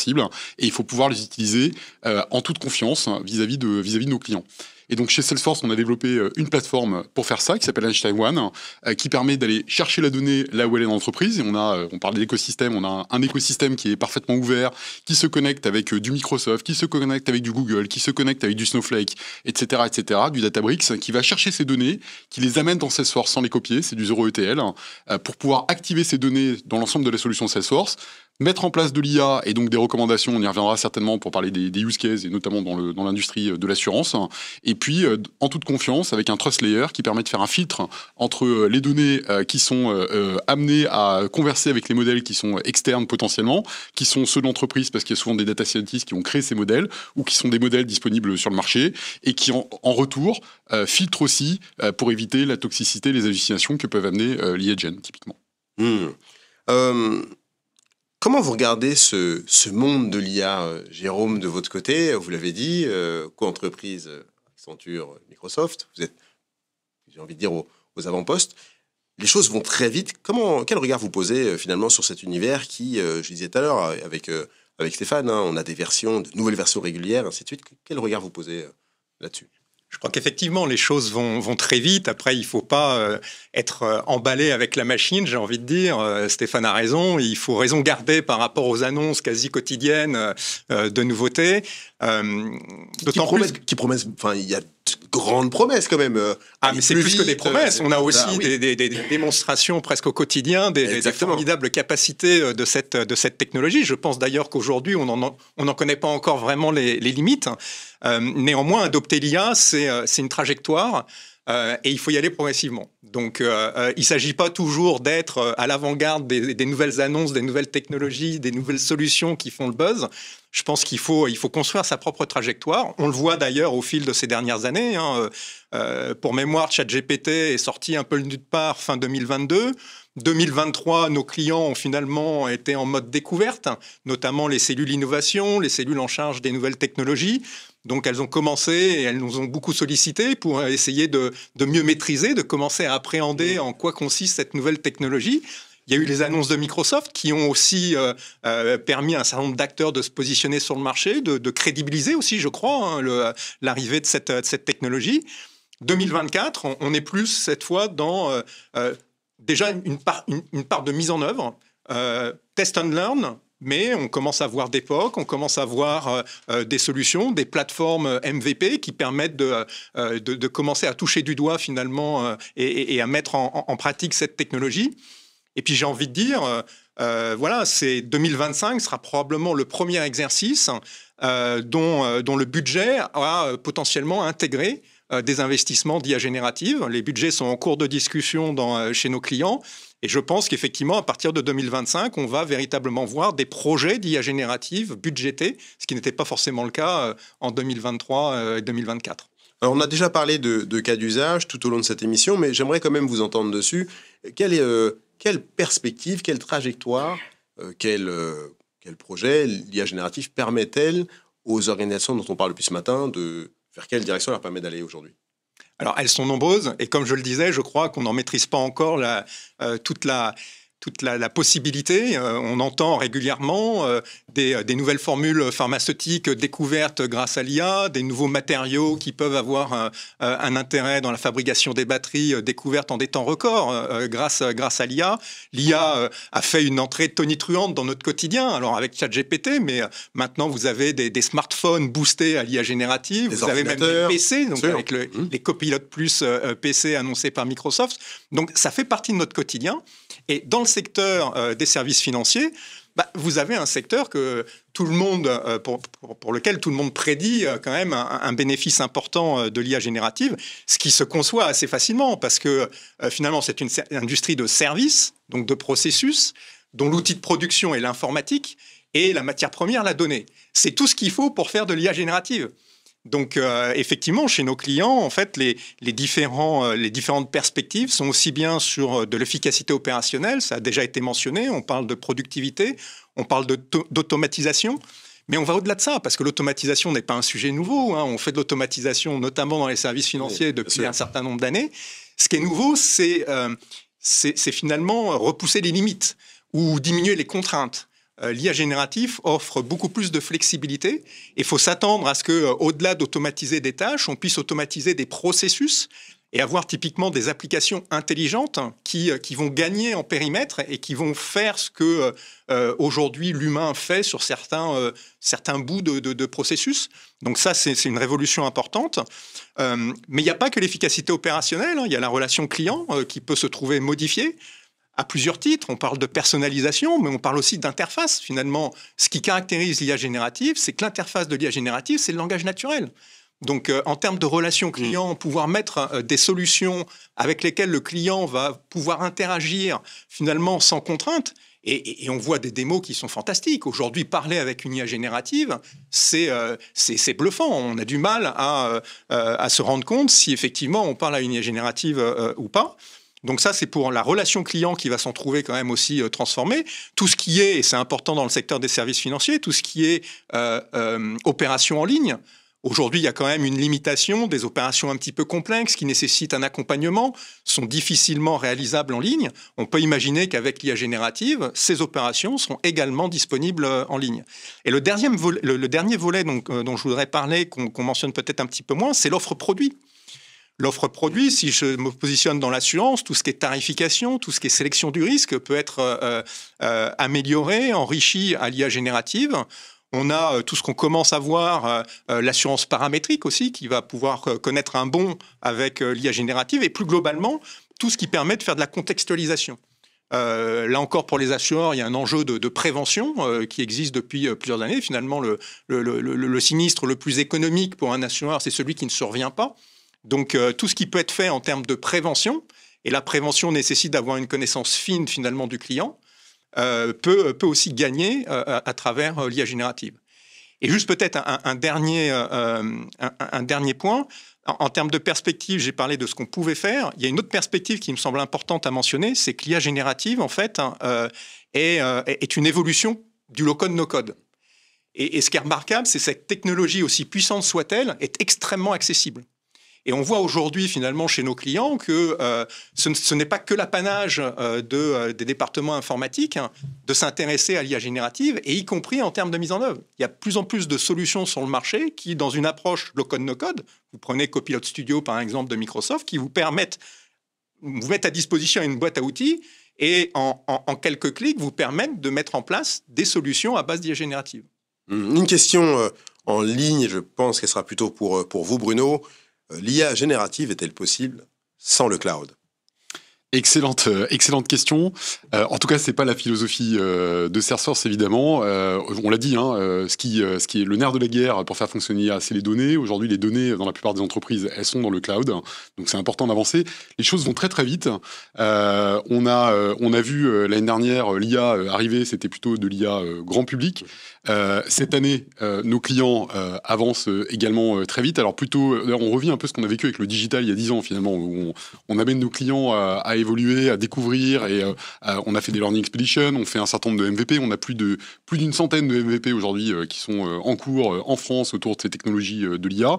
Donc on avance très vite dans le cloud avec des données qui sont disponibles effectivement dans le cloud. On va se connecter dans un écosystème ouvert et on démarre maintenant à l'échelle.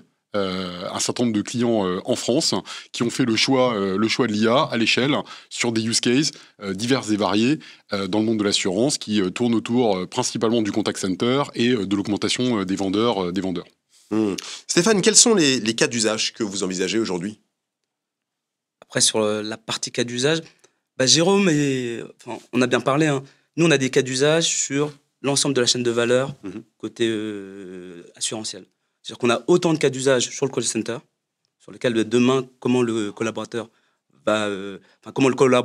du call center va être en mesure de mieux répondre aux clients. Ça, c'est des cas. On a beaucoup de cas qui sont en lien avec la gestion des sinistres. Donc, voilà. Et ce premier cas, c'est vraiment de se dire de quelle manière on accélère le traitement des opérations, des demandes pour le client. Et les deuxièmes cas d'usage, c'est tout ce qui est autour de la prévention, comme l'a dit Jérôme, hein, c'est comment on évite que le sinistre apparaisse demain. Et qui coûte au final plusieurs millions d'euros. Enfin, plusieurs millions d'euros, mais il y a un point. On parle souvent d'accélérer le traitement des opérations, d'accélérer le traitement des demandes pour nos clients, c'est très important. Mais je pense que la vraie valeur ajoutée, c'est aussi de quelle manière on évite le sinistre pour nos clients et comment on lui offre aussi le bon conseil à ces demandes. Et je pense que l'IA générative va nous permettre aussi d'offrir des conseils, un accompagnement en fonction du contexte de nos clients et de nos assurés. Bruno, quels sont les cas d'usage que vous voyez apparaître? Je vous l'ai dit, alors donc les no-brainers pour nos clients, effectivement, c'est call center. Call center, c'est le premier cas d'usage numéro 1. Alors, c'est high level quand je parle de call center, mais c'est le premier macro cas d'usage qui intéresse nos clients aujourd'hui.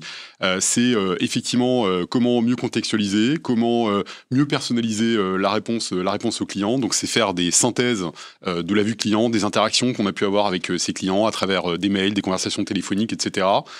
C'est du service reply, donc c'est comment faire des réponses personnalisées dans des contextes qui sont compliqués. L'assurance, c'est une industrie qui est complexe, qui est réglementée. Exactement. Qui est réglementée avec des offres qui sont extrêmement compliquées. Donc, c'est pouvoir aussi apporter les bonnes réponses aux clients suivant le contexte du client. Donc, c'est ça. Et ça, dans le flow of work. C'est ça que nous demandent nos clients. C'est-à-dire que je suis un agent dans un call center. J'ai mon application qui me sert avec ma fiche et ma vue 360 clients. J'ai besoin de continuer à naviguer dans mon application et d'avoir une aide qui vient m'apporter les réponses au bon moment, contextualisées par rapport à l'historique de la relation que j'ai avec ce client. Et donc, c'est ça les principaux use cases aujourd'hui sur lesquels on avance avec les clients. Et puis, côté vendeur, c'est aussi une capacité à faire de l'analyse en temps réel, donc du speech to text, avec, encore une fois, dans une idée d'écosystème ouvert, avec par exemple un Genesis, qui est l'outil de téléphonie, qui permet derrière de récupérer la conversation téléphonique en temps réel, de faire le transcript et de venir en fait appuyer le conseiller à la vente, rédiger ensuite des emails en automatique, et tout ça de manière extrêmement personnalisée, avec un contexte où on utilise les données qui sont dans la plateforme et où on va chercher, pour revenir à votre question sur le cloud, des données qui sont dans le cloud avec des connecteurs natifs et Data Cloud qui est la solution Salesforce pour ce faire. Stéphane, à quel point l'IA est-elle en mesure, et même va-t-elle transformer, d'une part, le travail à l'interne des collaborateurs de Generali et puis celui aussi des partenaires? Parce que vous avez un modèle un peu particulier, hein, vous n'êtes pas forcément en direct avec les clients, vous avez des partenaires qui le font pour vous. Comment tous ces rôles-là vont être transformés? Après, vous avez bien fait de le préciser, hein. La spécificité de Generali, c'est qu'on est multi-produits, multi-partenaires. On adresse l'ensemble des partenaires, que ce soit des courtiers, des assureurs ou des marques de la marque blanche. Ça, c'est le premier point. Après, comment ça va transformer?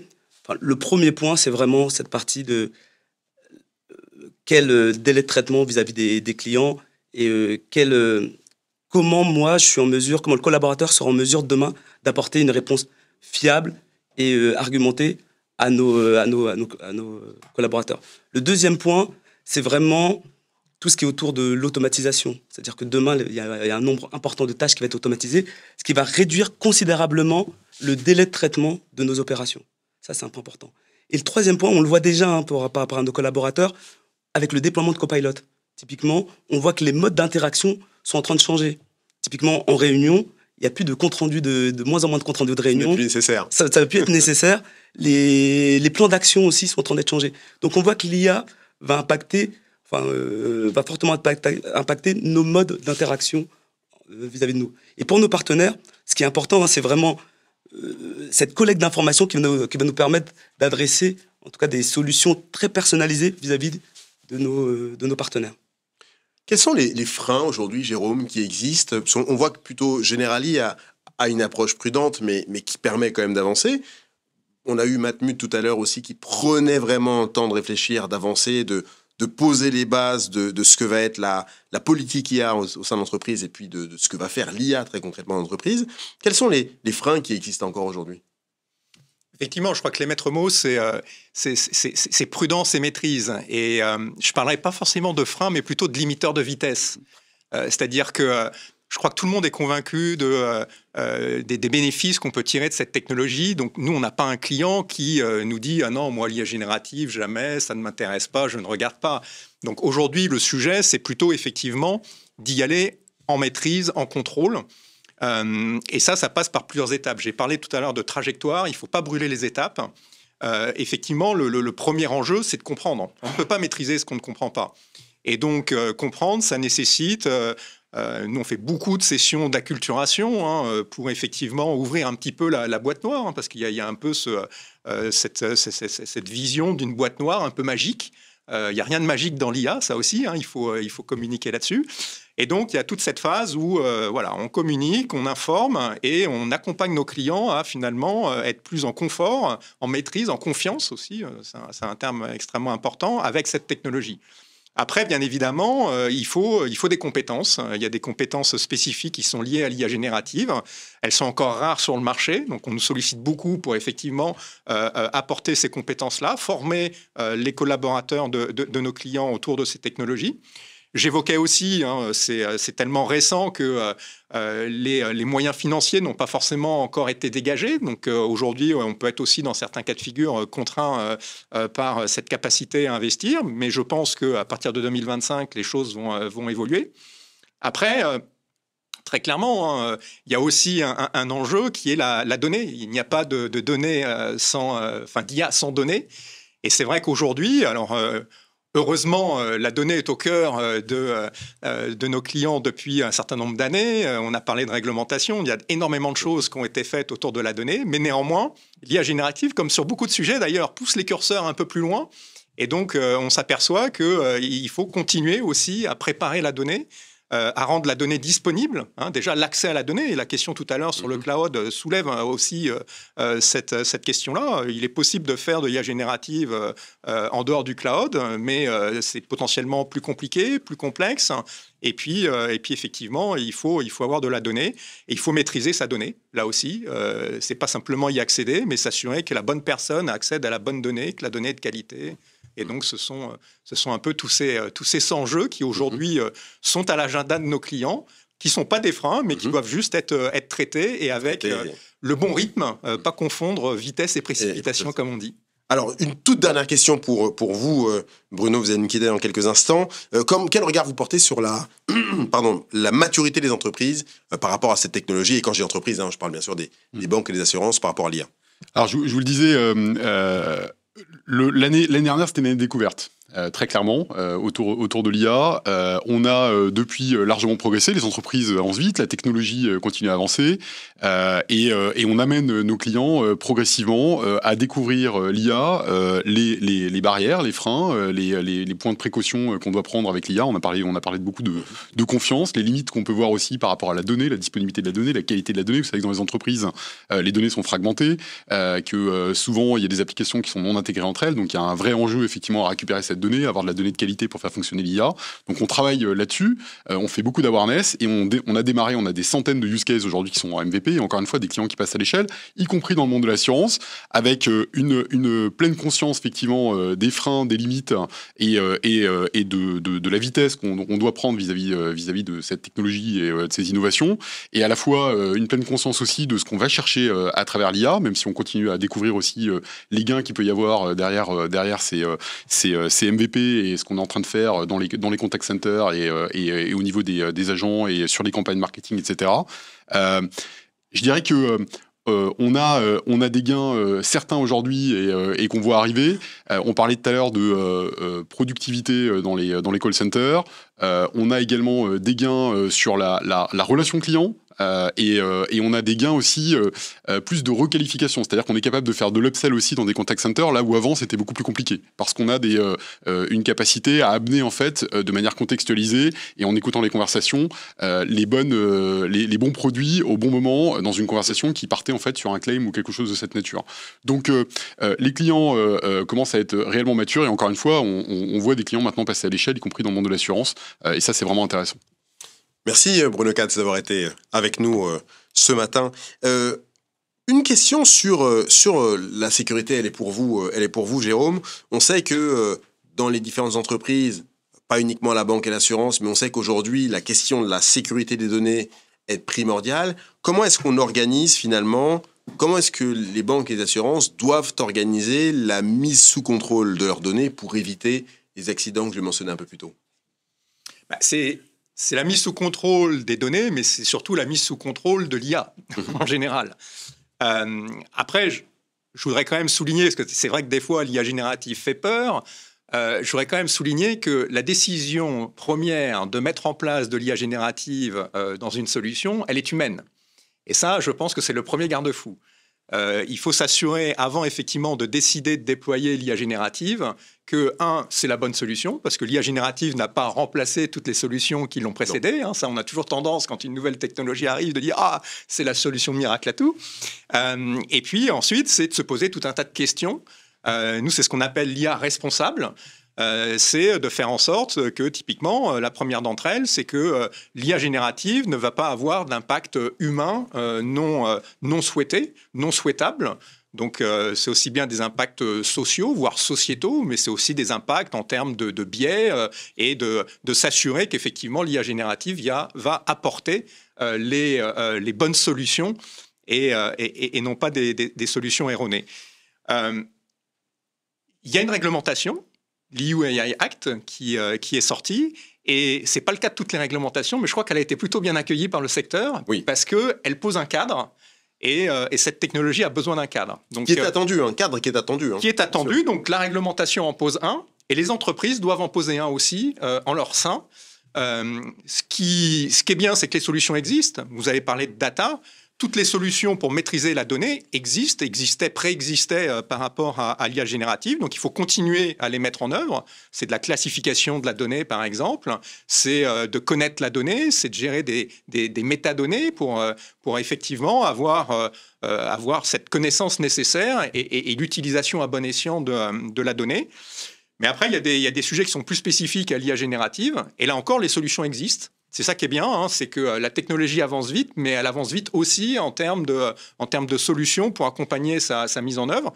Il y a des solutions qui sont des solutions organisationnelles, de gouvernance. Et là encore, on ne repart pas de zéro. Hein. Il y a beaucoup de questions qui se posent autour de l'IA générative, qui sont des questions finalement assez traditionnelles, peut-être poussées un peu plus loin. Donc, il faut renforcer un certain nombre d'aspects de gouvernance, certains process. Et puis, il y a les solutions technologiques. Déployer de l'IA générative, c'est pas simplement déployer ou sélectionner un modèle et déployer un modèle et puis avec une interface de prompt. Il y a tout un tas de solutions qui sont mises à disposition autour. C'est tout à fait, par exemple, le cas de la plateforme Microsoft, où vous pouvez, au-delà du bon choix du modèle, encadrer la sollicitation du modèle, mettre des filtres sur le contenu, entrant, sortant du modèle. Vous pouvez aussi encadrer la façon dont le modèle est sollicité à travers les prompts, avec le prompt engineering, avec les techniques de RAG aussi, où vous allez maîtriser finalement les données que vous injectez dans le modèle pour obtenir une réponse qui soit basée sur vos données et non pas sur des données d'entraînement que vous ne maîtrisez pas. Donc voilà, il y a tout un tas de sujets, de questions, il ne faut pas les éluder, mais par contre, il y a des réponses et ça, c'est la bonne nouvelle. C'est la bonne nouvelle, effectivement. Quels sont les gains chiffrables, Stéphane, que vous avez pu constater? Alors peut-être de manière, je vais dire empirique, peut-être dans un bac à sable ou en production? Non. Enfin, nous, on a des gains réellement en production. Hein. Donc on a déployé la Cognitive Factory, ça fait déjà... c'est depuis 7 ans qu'on a déployé. On est en partenariat justement avec Avanable pour déployer des solutions d'IA. Donc typiquement en termes de gains, si on parle, on a déployé le Text Analyzer. Aujourd'hui, on a quasiment 1,1 million de mails qui sont traités orientés, analysés via l'IA et redispatchés dans les services. Ce qu'on a gagné en termes de délai de traitement, on s'aperçoit qu'on est autour de 35% de délai de traitement gagné. C'est la première solution. Deuxième solution, on a déployé aussi un serveur vocal en langage naturel, qui aujourd'hui, c'est 1,4 million d'appels qui sont reçus par ce serveur vocal en langage naturel. Et ensuite, on voit que sur ces 1,4 million, il y a 30% des appels qui sont directement traités par des assistants virtuels. Sur cette partie-là. C'est pour ça qu'il faut bien distinguer, je pense, sur l'IA traditionnelle, il y a une certaine maturité et on commence à passer à l'échelle sur plusieurs use cases, donc sur ces cas-là. Et ensuite, l'IA générative, qui est arrivée il y a 1 an, où là, justement, on est en train de déployer les premiers cas d'usage. Et l'IA traditionnelle et l'IA générative, ce qu'on voit, nous, c'est que, il ne faut pas les opposer non plus. L'IA traditionnelle, l'IA générative va permettre de faire passer à l'échelle ou d'aller plus loin dans les solutions qu'on a déjà déployées, des assets qu'on a déjà déployés. Est-ce que pour vous, c'est l'IA traditionnelle, est-ce qu'elle est un prérequis avant l'IA générative? Est-ce que, c'est une question que s'adresse aussi à vous, Jérôme, est-ce qu'il aurait fallu passer par du deep learning, machine learning pour être peut-être plus stable, entre guillemets, dans le déploiement et l'accélération de l'IA, ou est-ce que pour vous, les entreprises qui, par exemple, dans vos concurrents, j'imagine ceux qui nous regardent, ou même pas forcément les concurrents, peuvent se dire, je ne vais pas passer par l'étape machine learning, et je vais directement accélérer sur l'IA générative? Après, nous, ce que ça nous a permis, l'expérience qu'on a sur la partie IA traditionnelle, c'est qu'aujourd'hui, on est déjà habitué à traiter ou à s'organiser autour de ces technologies-là. Donc, je pense que c'est l'expérience qu'on acquiert depuis 7 ans nous permet d'aller plus vite sur ces points-là. De gagner du temps. De gagner du temps et de comprendre et de voir aussi les difficultés. C'est-à-dire qu'on a commencé il y a 7 ans, et c'est la même chose sur l'automatisation. Au début, on voit, il y a toutes les attentes autour de ces nouvelles technologies. Après, il faut épurer, voir, trouver les bons use cases, et ensuite repartir sur du gain d'efficacité. Donc, on sait déjà, cette courbe d'apprentissage, on l'a déjà expérimenté. Mais après, ce qui est nouveau, c'est de quelle manière, demain, on arrive à trouver les bons use cases pour faire gagner, comme je l'ai dit, en expérience client et en efficacité opérationnelle. Jérôme, sur cette question, est-ce que l'IA traditionnelle, c'est un prérequis avant de se lancer dans l'IA générative? Je pense qu'avoir fait de l'IA traditionnelle pose un socle, et il y a un certain nombre de choses qui sont nécessaires à l'IA générative qui l'étaient déjà pour l'IA traditionnelle. Et notamment, je parlais de gouvernance, quand on analyse des processus aussi pour déterminer ce qui peut être automatisé, ça, ce sont des approches qui sont tout à fait transposables à l'IA générative. D'un point de vue technologique, je suis plus réservé, parce que finalement, l'IA traditionnelle nécessitait donc un gros travail de création d'algorithmes, de traitement d'algorithmes, une grosse participation de data scientists, là où finalement aujourd'hui l'IA générative, alors on peut faire le choix de créer ses propres modèles, mais ce qui est fantastique avec l'IA générative, c'est que vous avez aujourd'hui des modèles clés en main qui sont disponibles sur le marché. Sur la plateforme Microsoft, vous avez bien évidemment OpenAI, mais vous avez tout un tas d'autres modèles, GainFace, Llama de Meta, Mistral, qui sont disponibles. Et donc, vous avez le choix, et ces modèles sont vraiment prêts à l'emploi. Et donc, finalement, il est capable, et je le mentionnais tout à l'heure avec Copilot Studio, il est possible aujourd'hui de déployer des solutions à base d'IA générative sans avoir le besoin de maîtriser les algorithmes, le machine learning, qui était plutôt a priori indispensable dans l'IA plus traditionnelle. J'aimerais qu'on parle un tout petit peu de la fraude. On sait que c'est un fléau pour les organisations comme la vôtre. Comment est-ce que l'IA va vous permettre, peut vous permettre de répondre à ce défi posé par la fraude? Après, l'IA nous permet déjà de répondre à ce défi. Donc nous, on a déployé des solutions internes de fraude, de lutte contre la fraude. Notamment, on a une solution interne qui s'appelle Spider qui permet de lutter contre la fraude complexe, très complexe. On a un partenariat aussi avec Shift pour tout ce qui est fraude à l'assurance. Les gains, pour être très, très concret, on est en millions d'euros, plus de 50 millions. Et là, le grand défi qu'on a pour les prochains mois, les prochaines années, c'est déjà, grâce à l'IA générative. Comment l'IA générative va nous permettre d'avoir plus de scénarios de fraude, d'intégrer plus, d'aller encore plus loin dans la lutte contre cette fraude. Et le deuxième point, qui est vraiment, pour moi, un combat et une lutte à mener, c'est tout ce qui est autour de la fraude documentaire. C'est-à-dire que demain, avec l'IA générative, ça va être très simple de falsifier des documents, de falsifier des images sur les sinistres, sur les justificatifs. Donc demain, il faut qu'on soit en mesure, nous, assureurs, de mettre en place des solutions qui nous permettent de lutter contre ces nouveaux fléaux qui vont arriver pour les assureurs à cause de l'IA générative. Donc de l'IA pour lutter contre de l'IA. Exactement, de l'IA et des compétences aussi. Hein. Mais ce qui est sûr aujourd'hui, c'est très simple, hein, juste avec un prompt, de faire un relevé d'informations, de faire une image de sinistre. Donc demain, il faut qu'on soit en mesure d'identifier que cette image a été falsifiée. Ça va être un très beau programme. Il nous reste 1 minute 30 environ. Une toute dernière question pour tous les deux. Je commencerai par Stéphane. Comment est-ce qu'on fait infuser la culture de l'IA dans l'entreprise? Stéphane et puis Jérôme, en moins d'1 minute. Après, je pense qu'il y a vraiment 2 axes. Il y a un premier axe où ce qui est nouveau avec l'IA, et notamment avec l'IA générative, c'est que les collaborateurs certains collaborateurs l'utilisent déjà dans leur vie privée. Et c'est eux qui sont arrivés en disant, c'est quand vous allez mettre en place des solutions d'IA, ce qui est un peu nouveau. Après, il y a toute cette partie de se dire, tous les collaborateurs qui ne sont pas encore habitués, tout le champ des possibles, où là, on a besoin de mettre en place un programme, une gouvernance pour acculturer les collaborateurs à l'IA et surtout leur apprendre les possibilités.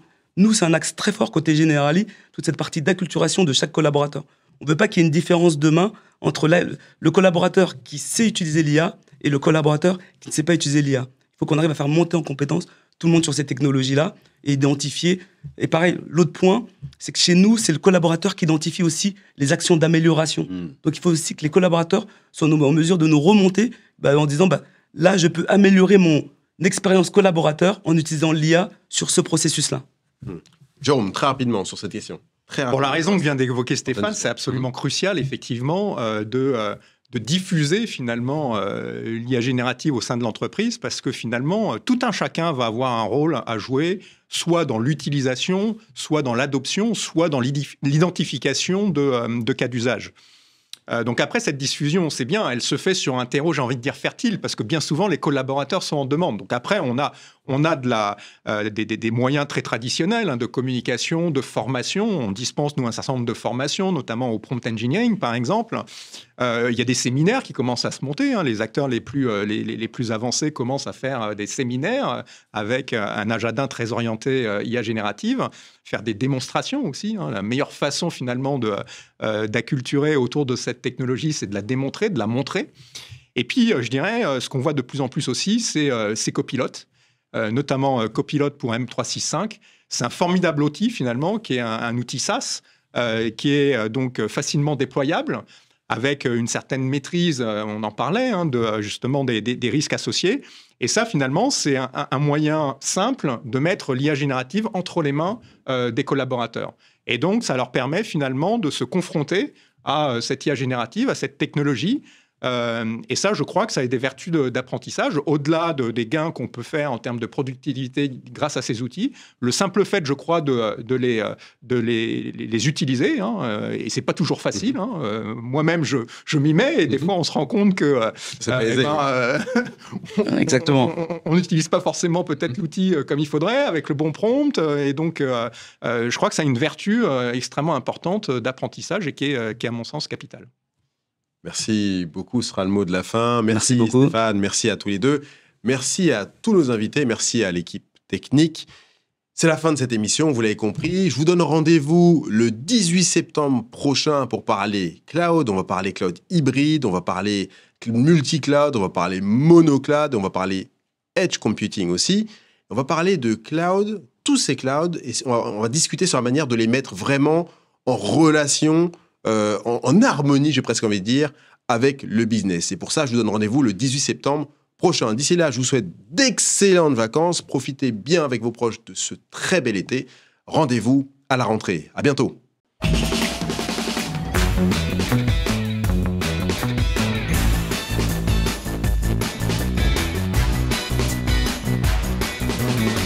I'm a cool breeze. You thought you were blinded by the bright lights, but it was just me.